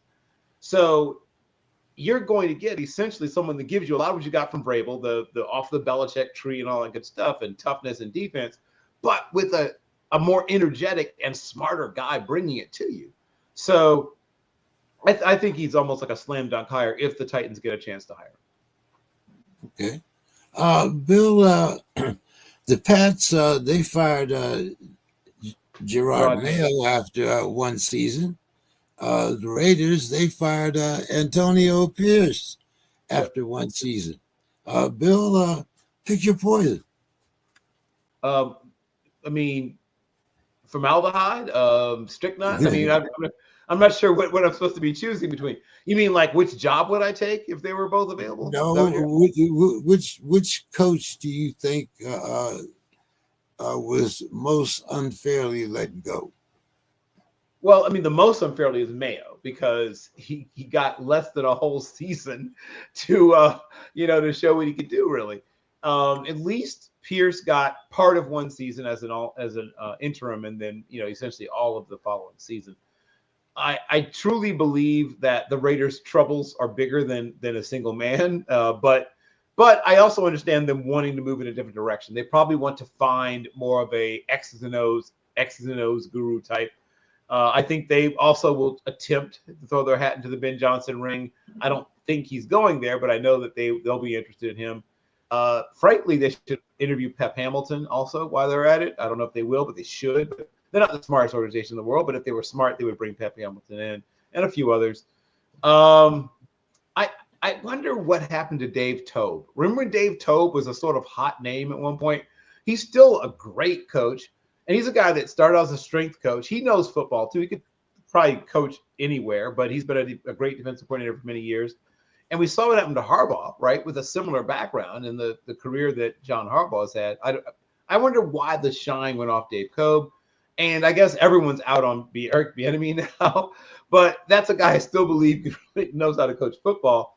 He's just, once again, a tough guy, kind of a hard ass, and you've got to have the right team culture to deal with somebody who coaches hard. But some people are not getting interviews that should. Leslie Frazier should be getting interviews. I don't know why he isn't getting more love.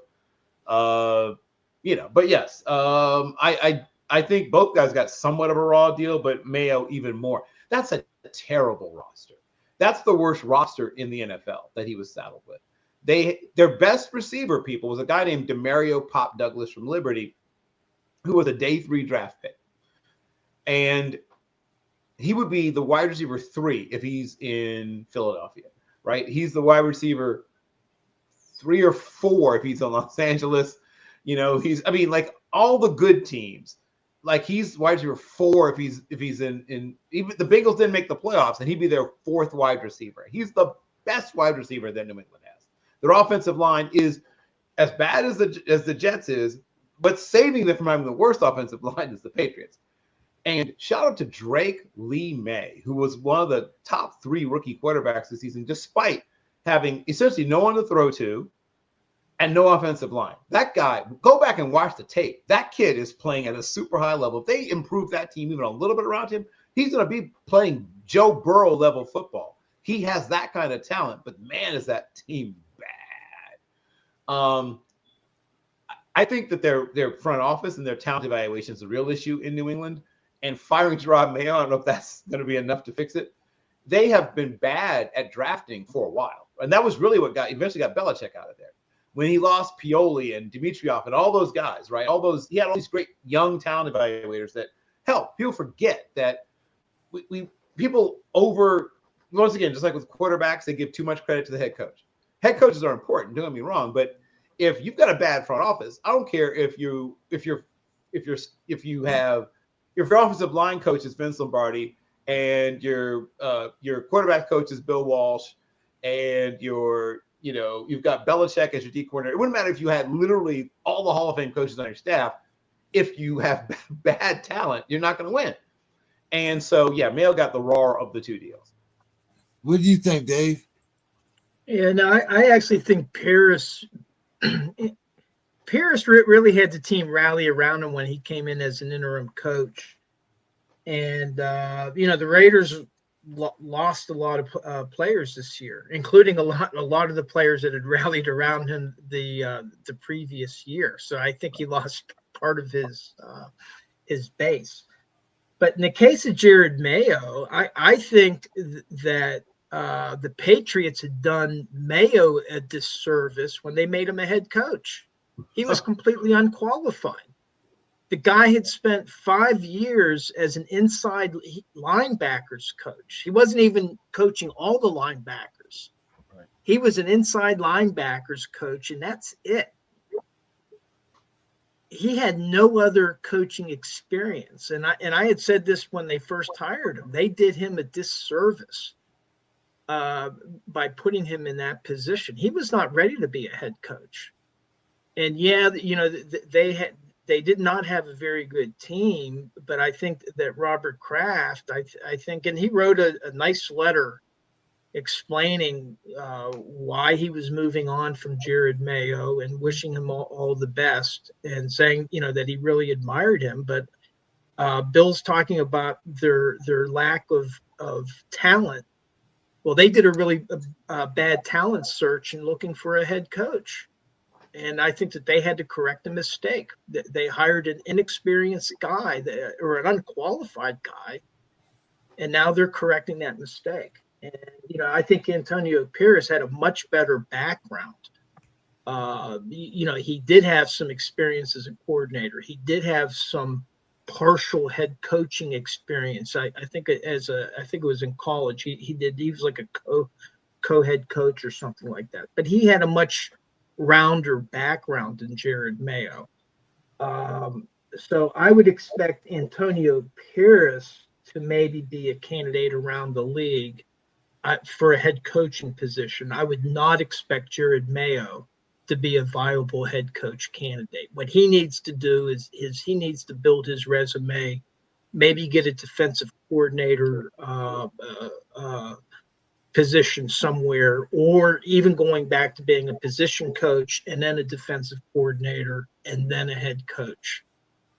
And, that's just my view. I just think that he was unqualified for the position. Okay. See, before we get you guys to make your predictions, couple questions here. Bill, the Chiefs, they set out most of their relevant players, and of course, Denver made it into the playoffs. But Bill, what do you think are the chances of three-peat? I mean, 12.5%. It's just so hard to do. But what gives them a chance? One is obviously they've done this before. They've sort of stumbled into the playoffs and then get in the playoffs, and then we're like, that's why the Chiefs are so good. We forgot that they know how to turn it on.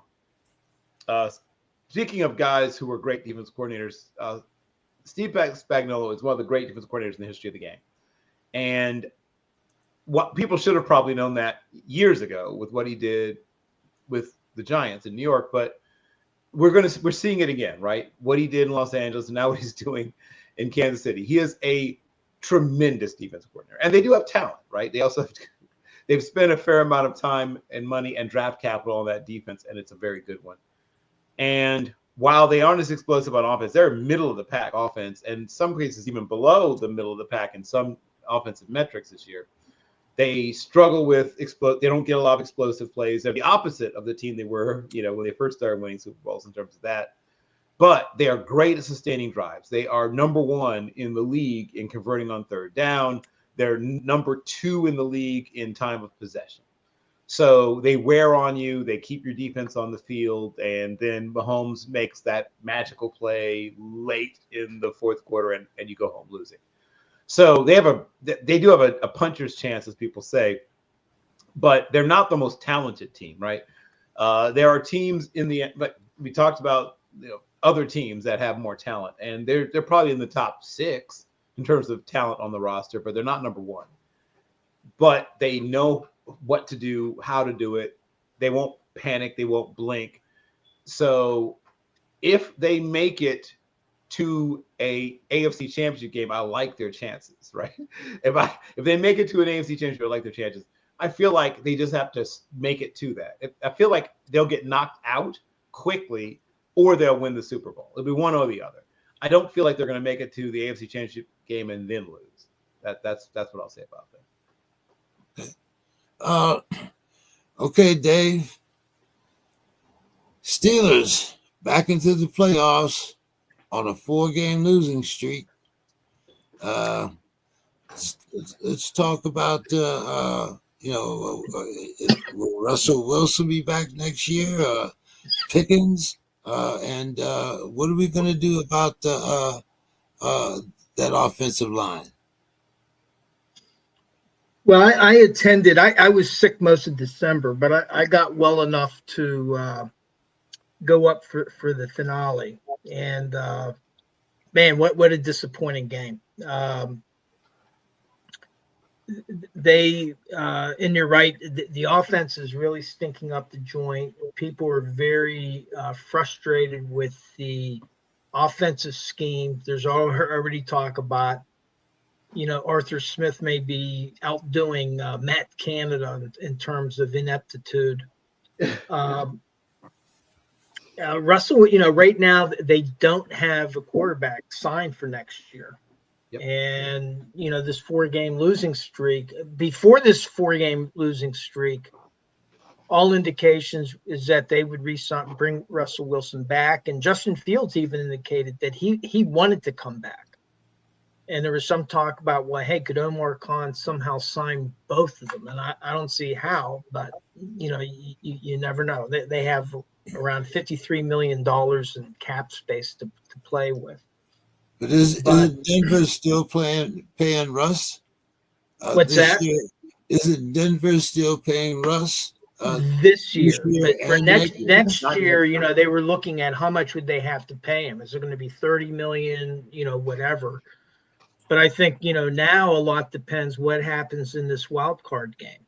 And as Baltimore identified, is that Russell Wilson, he either throws the moon ball or he dumps it off. He doesn't have any middle game. He doesn't throw into the middle of the field or across the middle, and maybe possibly because of his height. It might be line of sight issues.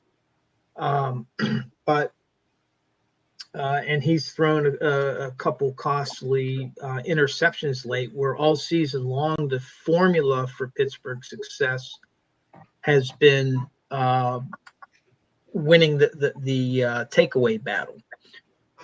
But George Pickens, he had come back off of a hamstring injury. He needed 100 yards to hit 1,000, and he had 1 catch for 0 yards, and he had a number of bad drops. And as bad as Pittsburgh played, they had a shot at winning the game, and it wasn't the greatest pass, but it was a catchable ball that Pickens didn't bring in. And if he had caught the ball, it would have been a chip shot for Boswell to steal the victory. Pittsburgh's defense is playing very, they played well enough to win. They held the Bengals to 19 points. Burrow had 3 or more touchdown passes in 8 or 9 straight games, and he only had 1 touchdown pass. They only had 1 touchdown at all in the entire game. So the question with George Pickens, future wise, if you're talking about the future, is, well, do they try to sign him to an extension? But at least among the fan base, there's concerns that he might be an issue. And everybody knew that he was an issue whenever he was drafted. And so that's a decision that Pittsburgh's going to have to make in the offseason. Do we try to extend the guy? Because if they don't extend him, well, then he's going to be on his free agent year next year. And then what kind of shenanigans are going to be played during a season where he's just waiting to leave the team? So not sure what's going to happen. Now, I've also read articles where he's a great teammate and good in practice, and that the other players like him. So they like Antonio Brown too. Well, yeah. Well, the difference between George Pickens and Antonio Brown is that About nobody $8 outworked million a year. Antonio Brown. Antonio Brown was the hardest working player Yeah.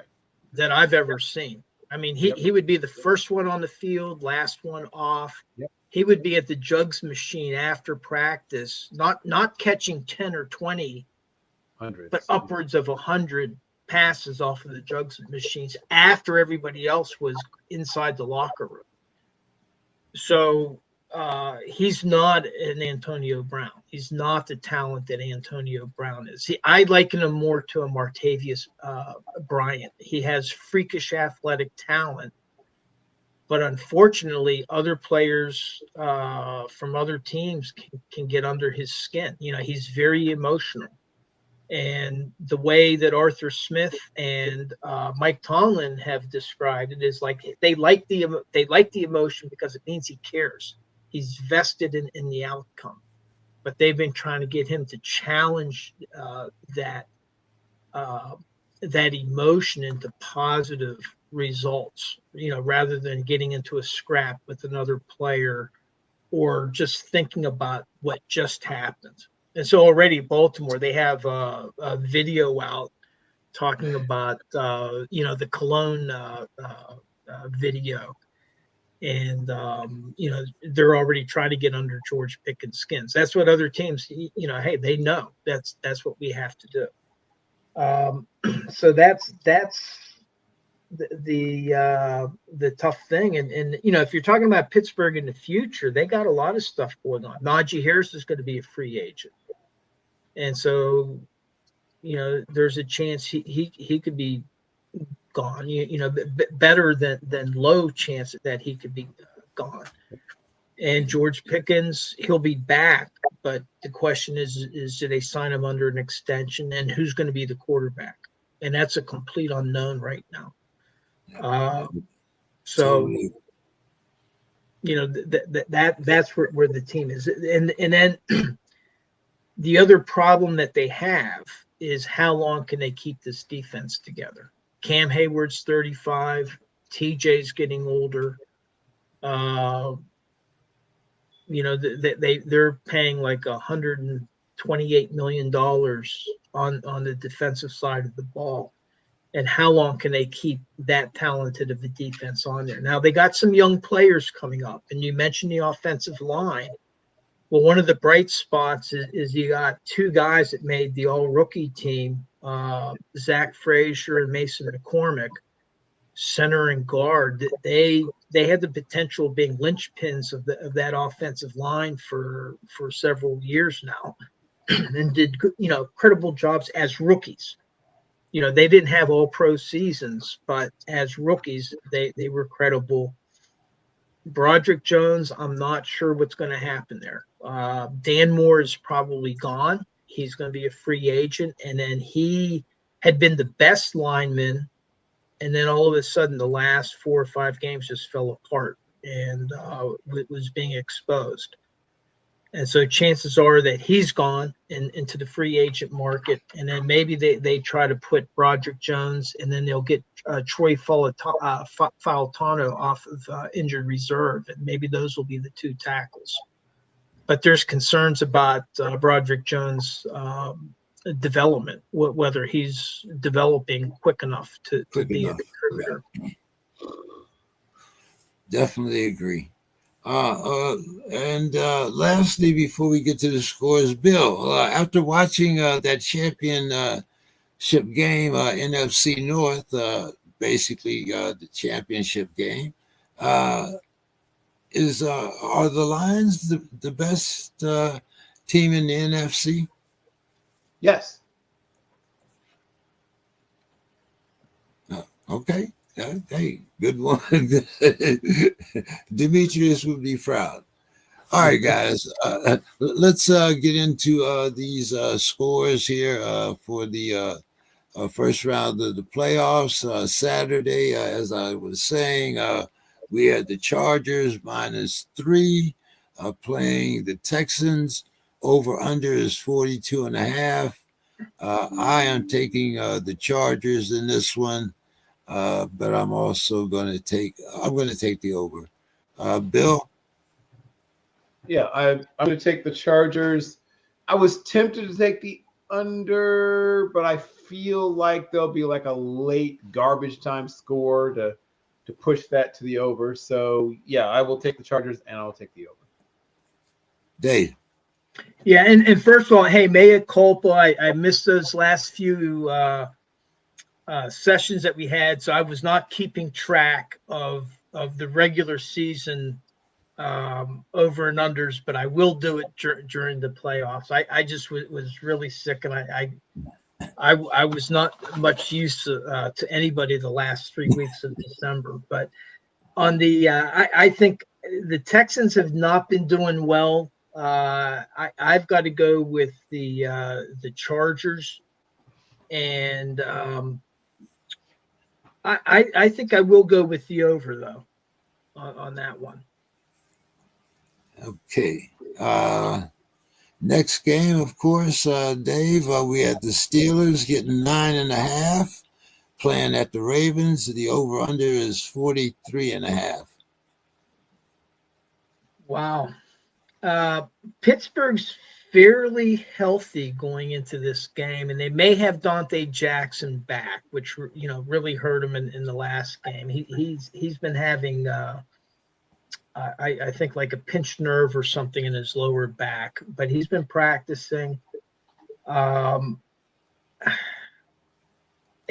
I've heard up to 10 points that Baltimore's been getting.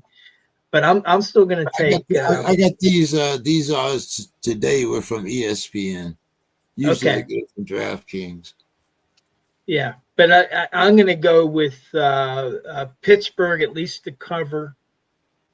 With the 9.5 points, and there's the potential for snow.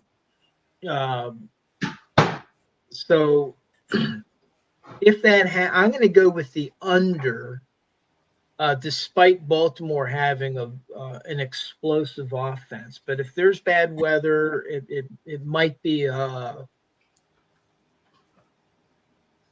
it could be a 21-17 type game. I'm gonna go with the under in this case. Okay. I'm gonna take the points, of course. But I think this is going to be a relatively close game in the sense either weather might play, like you say, Dave, weather might play a part. So I'm going to take the Steelers with the points, but I'm going to take the under also. Bill? Yeah, well, so the biggest injury news for the Steelers, of course, the aforementioned rookie Rayson McCormick, who's got a broken hand. He's going to try to play through it. Obviously, when you have to try to grip a football or grip anything with a broken hand, but he's going to have some sort of brace on his hand, try to tough through it. Zay Flowers is not able to practice for the Ravens, and I would say it's likely he doesn't play. I think Hamilton will play. But, yeah, I think it should be – I mean, it was a tight game. As poorly as the Steelers played, and I don't think the Steelers will play that poorly again. I think that, especially since they had some of the same issues that have been mentioned will be attacked by the Ravens. They are smart enough to know essentially what the Ravens are going to try to do to them. You're going to send a lot, hopefully run blitz a lot, send people to try to disrupt Henry and or the mesh, right? Either Henry or Lamar before they can get going. I think it'll be a tight, low-scoring game. I think this game is the game that goes under. But, yeah, the Ravens probably went outright, but I don't think they're going to win by 9.5 or 10 now. Sunday, Bill, the Broncos will be playing the Bills. The Broncos are getting 8.5 points, and the over-under is 46.5. This game could end up being a shootout. Well, Denver has a really good defense, though. I'm torn on I have to think about the over and under a lot. I'll come back to that. I'll start with I feel like the Broncos are going to really give the Bills a tough time. I feel like this might be the game where the old Josh Allen shows up a little bit. They get down 10 points in the third quarter, and he presses, maybe throws a bad interception. I think they'll manage to fight through it and come out with a close win, but I think they win this game by 3 or 4 points. I think that 8.5 is like giving away money. Once again, maybe you touch grandma's insulin money for this one. And Bo Nix, because he is a guy that can, hurt you running as well as, obviously throwing the ball down the field. Cortland Sutton's hot. I feel like it's going to be a really tight game, and Buffalo's defense isn't what it used to be. So over-under is right. It's right about right. I'm going to say that 47 wins this game. I think that it's like a 24-23 kind of game. Yeah, I'll go over, but I don't like it.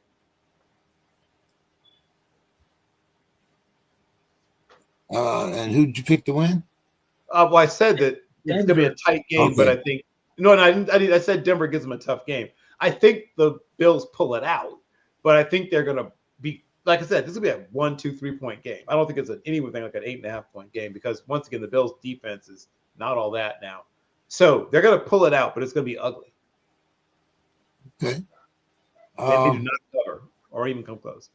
Yeah, I'm going to take the points with the Broncos.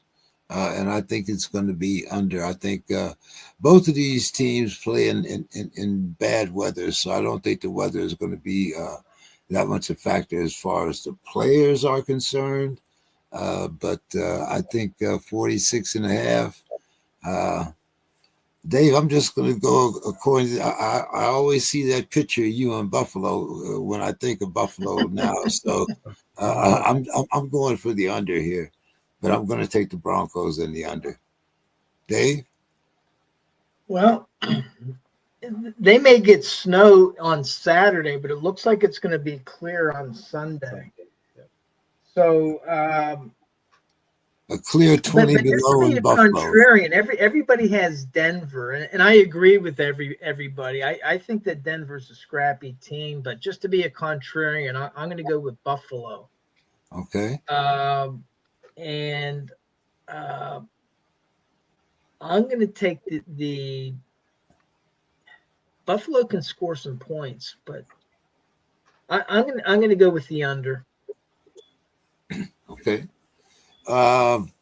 Dave, we have the Packers getting 4.5 at the Eagles.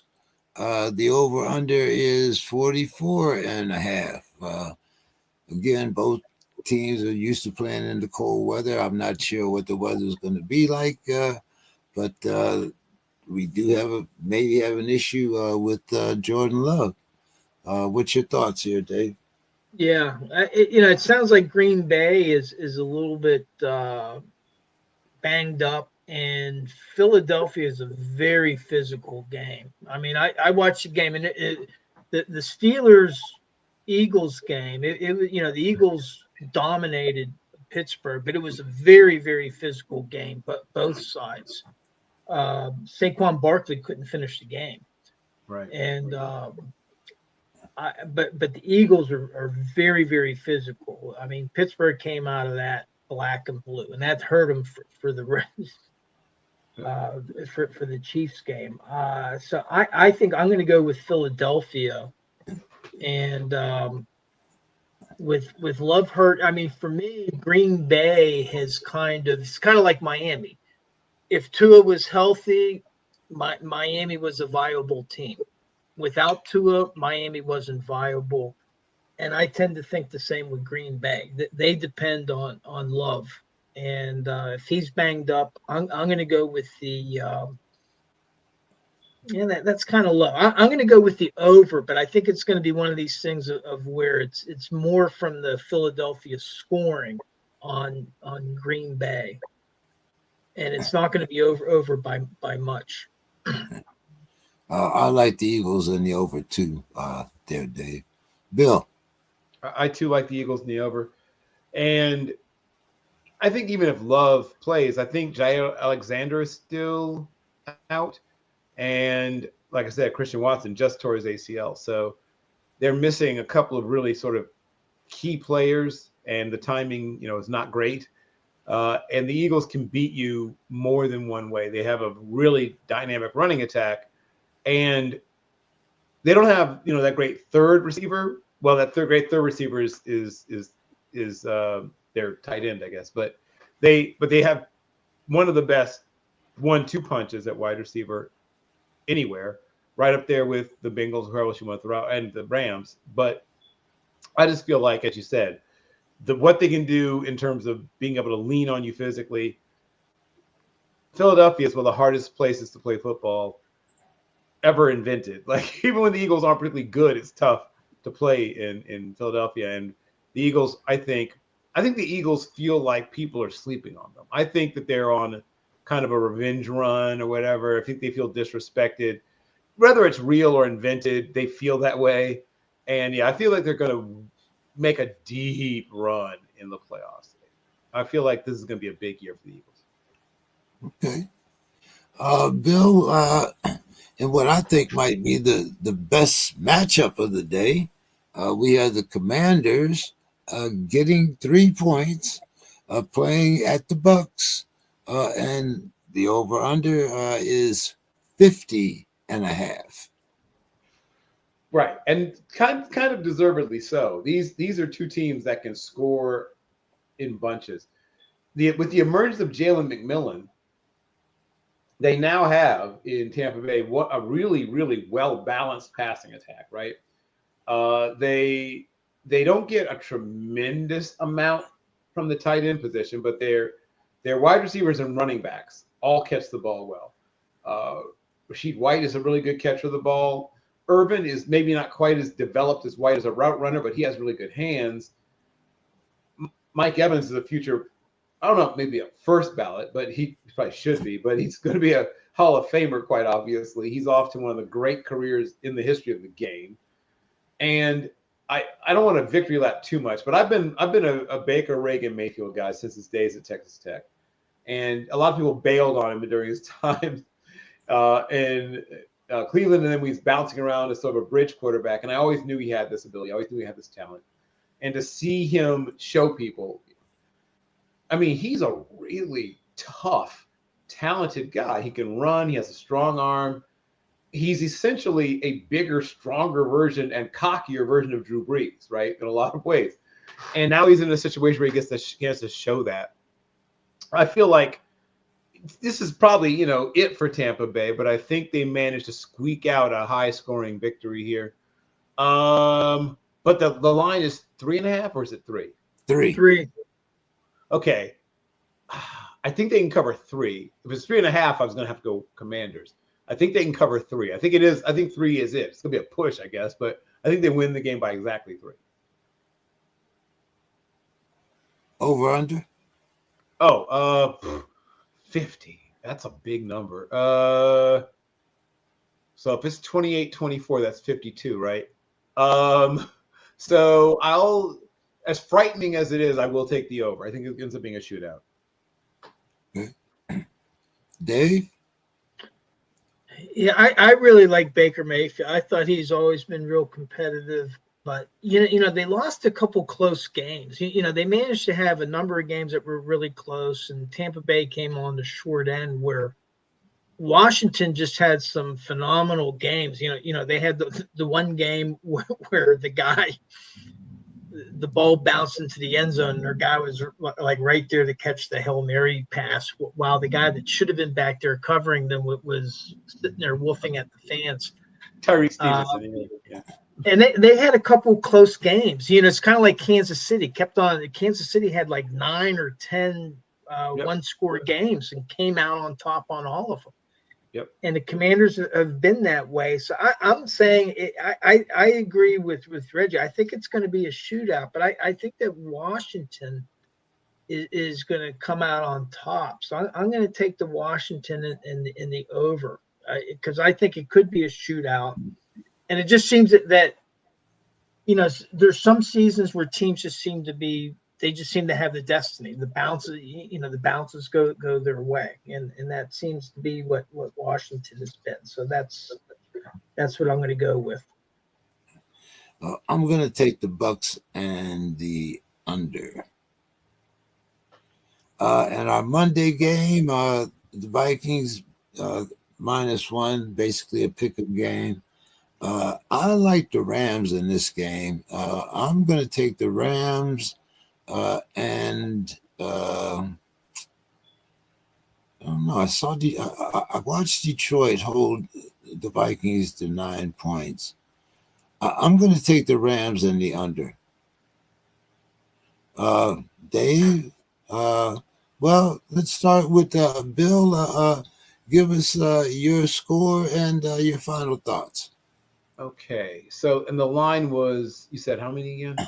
Uh, Three? the one. It's a pick 'em game. A pick 'em game. Oh, wow. The, That is a big okay. the Vikings -1 at the Rams. Over under is 47.5. Okay. I will take the under. I think it's 47. I think it's a 47-point game. So just barely taking the under. And I'm going to go with the Vikings. I think that now Sean McVay has sort of owned, in the short time that they've both been head coaches, has sort of owned his old, staff mate Kevin O'Connell. But I think that changes this year. I think they learned some things from that rather humiliating defeat. I think they just play much better. I think they're going to have a big bounce back. Still, the Rams are so smart as a team. They're one of the most intelligent teams, right? Their players at all positions are so smart. Like you rarely see dumb mistakes. When they get beaten, it's usually because they're not the other players better, or something got schemed up that took advantage of the fact that they're a little predictable at times. Because the one thing about smart teams is they do the right thing, right? And you can sometimes use that against them because they're going to do the right thing. Because they're going to be in the right place. But I think it's a tight game. Obviously, I mean, it's going to be right. It's a pickup. I agree that it's going to be, but I think that the Vikings get maybe like a late field goal or a blocked tip ball or interception, something that just turns it for them. But yeah, it's going to be a tight game. So you got the Vikings, and did you say just barely the under? Yeah, I think 47.5. I think it ends up being a 47-point game, like 20. Once again, like 24-23 or something like that. I think it's that kind of game, but I think they just end up just under the number at 47. Okay. And your final thoughts? My final thoughts, and on this day in 1972, so all of us here would remember that. I was just beginning to watch college football, but they declared that season, freshmen without any sort of special waiver or anything else would be allowed eligibility to play college football.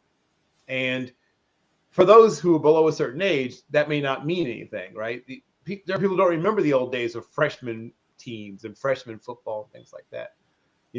Roger Staubach and others, were playing freshman ball their freshman year prior to that year, right? So all of the records, when people talk about a lot of the records that have been set post that year, I mean, not just put an asterisk beside them, but realize that guys used to have 3 years of eligibility. Now, guys didn't leave early as much in those days, so maybe it balances out that the top players would play their sophomore, junior, and senior years. But think of all the great players that literally only had 3 years of varsity eligibility prior to that, with the exception being like World War II and things like that. There were a few times that they would give special waivers for freshmen to be eligible. But other than that World War II time and a few other very special occasions, players were expected that first year, because of the student athlete thing, to just work on being students, right? Settle into being a college student, blah, blah, blah. And then the next year, you'll play a little freshman ball, 6 to 8 games against local high schools and junior colleges and trade schools and, the local plumbers union team or whatever it was back in the day. And then, like I said, it all changed in 72. And so fall of 72, which was, for me, a big year because that was my first full year of watching college football. It was also the first year of freshman eligibility. So for all those that are, begrudging the current state of college football, I think some of that began to change in 1972 when they allowed freshmen, you just arrived, you just graduated from high school a few months ago. Now you can play varsity college football at the highest or whatever level just right out of the box. And that was the first year that was across the board done. That's my final thought. All right. Dave, your predictions and your final thoughts. So, Sue, we're all glad to have Sue's Corner back as a part of our show. Yes. And, we thank her so much for being so indulgent as to take care of you during your illness. I know how us men can get when we're sick. It's like we revert back to our childhood. Exactly. so we want to send a special shout out to Sue. All right. Well, and I'll pass it on, and you hit it on the head. And she was mothering me. She was taking care of me. Yeah, I'm gonna. The Rams beat Minnesota earlier in the year, and then they've had a long streak of wins. But I think Minnesota is going to come back. I think that they're a scrappy team, and I think that they're going to come back to take it, despite them getting pummeled by Detroit at the end of the year. I think Minnesota is going to come back, but I'm going to take the under in this case. Because in order for them to do it, especially if Sam Darnold is hobbled, it may have to be a defensive struggle. So that's that pick. For my final thoughts, first of all, I hope that, we're getting into 2025. I hope everybody's 2025 looks bright and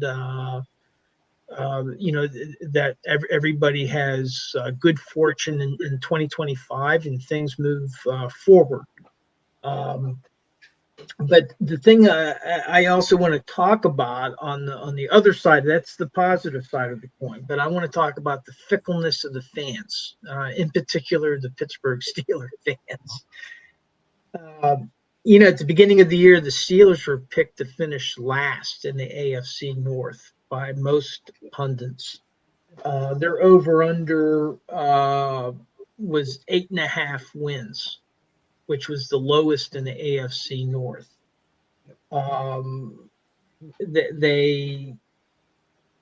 Their wide receiver room, other than George Pickens, was very little talent in the wide receiver room. Russell Wilson was hurt, and everybody knew that they had to stack wins because they had a brutal schedule. And so they knew in order for them to have any shot, they had to stack wins at the beginning of the season because people knew that they were going to lose some of these games, playing 3 games in 11 days, playing Baltimore, then playing Philadelphia, and then playing the Chiefs, where Baltimore also had a similar schedule, but they're playing like the Giants. And plus, their bye week was right before that brutal stretch where the Steelers were sometime before. And Baltimore had the most rest days between games than any other team in the NFL. And I think that Pittsburgh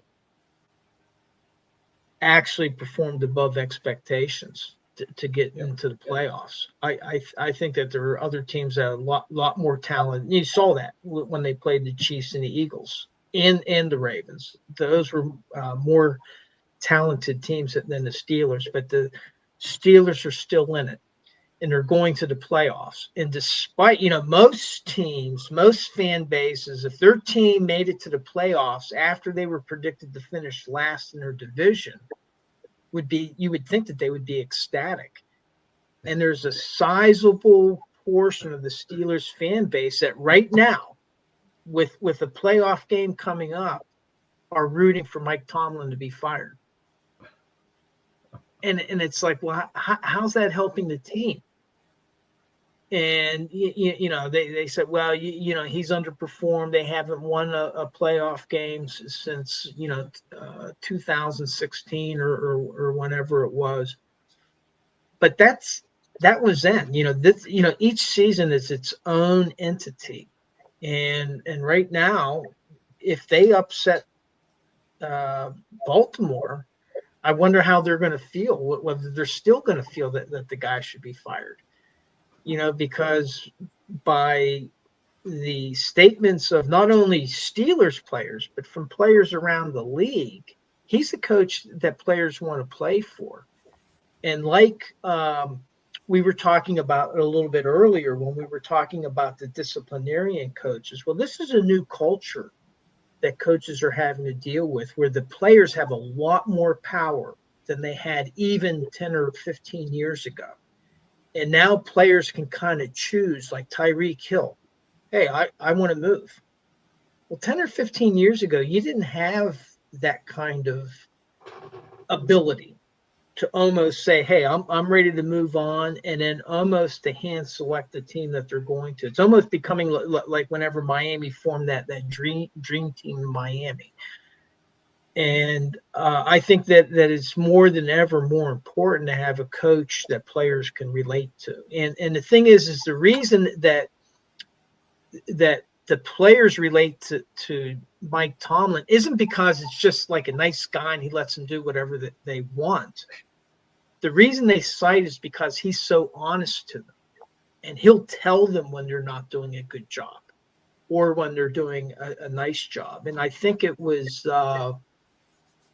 one of their free agents this year, I forget if it was Dante Jackson or which player, but basically said that Mike Tomlin was the most honest coach that he's ever had in the NFL. And that says a lot. I mean, because he's literally throwing his previous coaches under the bus, because those coaches were telling him what he wanted to hear. And he's saying that, no, Mike Tomlin is telling me what I need to hear. And I think that that's what a lot of these quote Steeler fans, unquote, don't understand.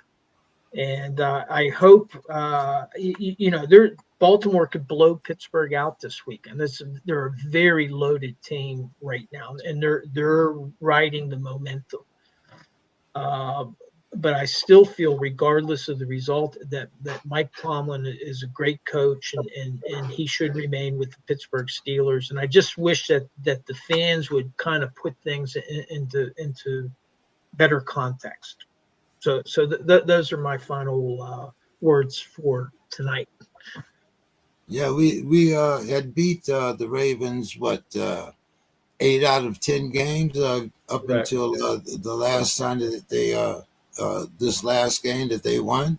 So it's not like we don't know how to play the Ravens.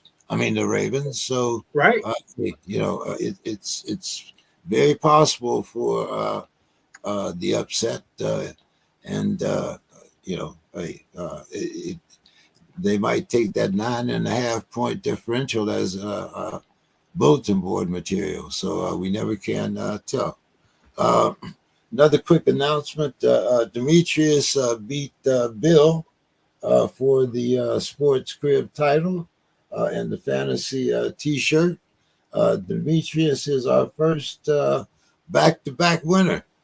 He won last year. So the fantasy shirt will be going out to Demetrius probably sometime next week. So, thanks everyone. We look forward to having everybody next week, and we invite everybody back to the Sports Krib for 2025, and thank everybody for listening to our first show of the new year.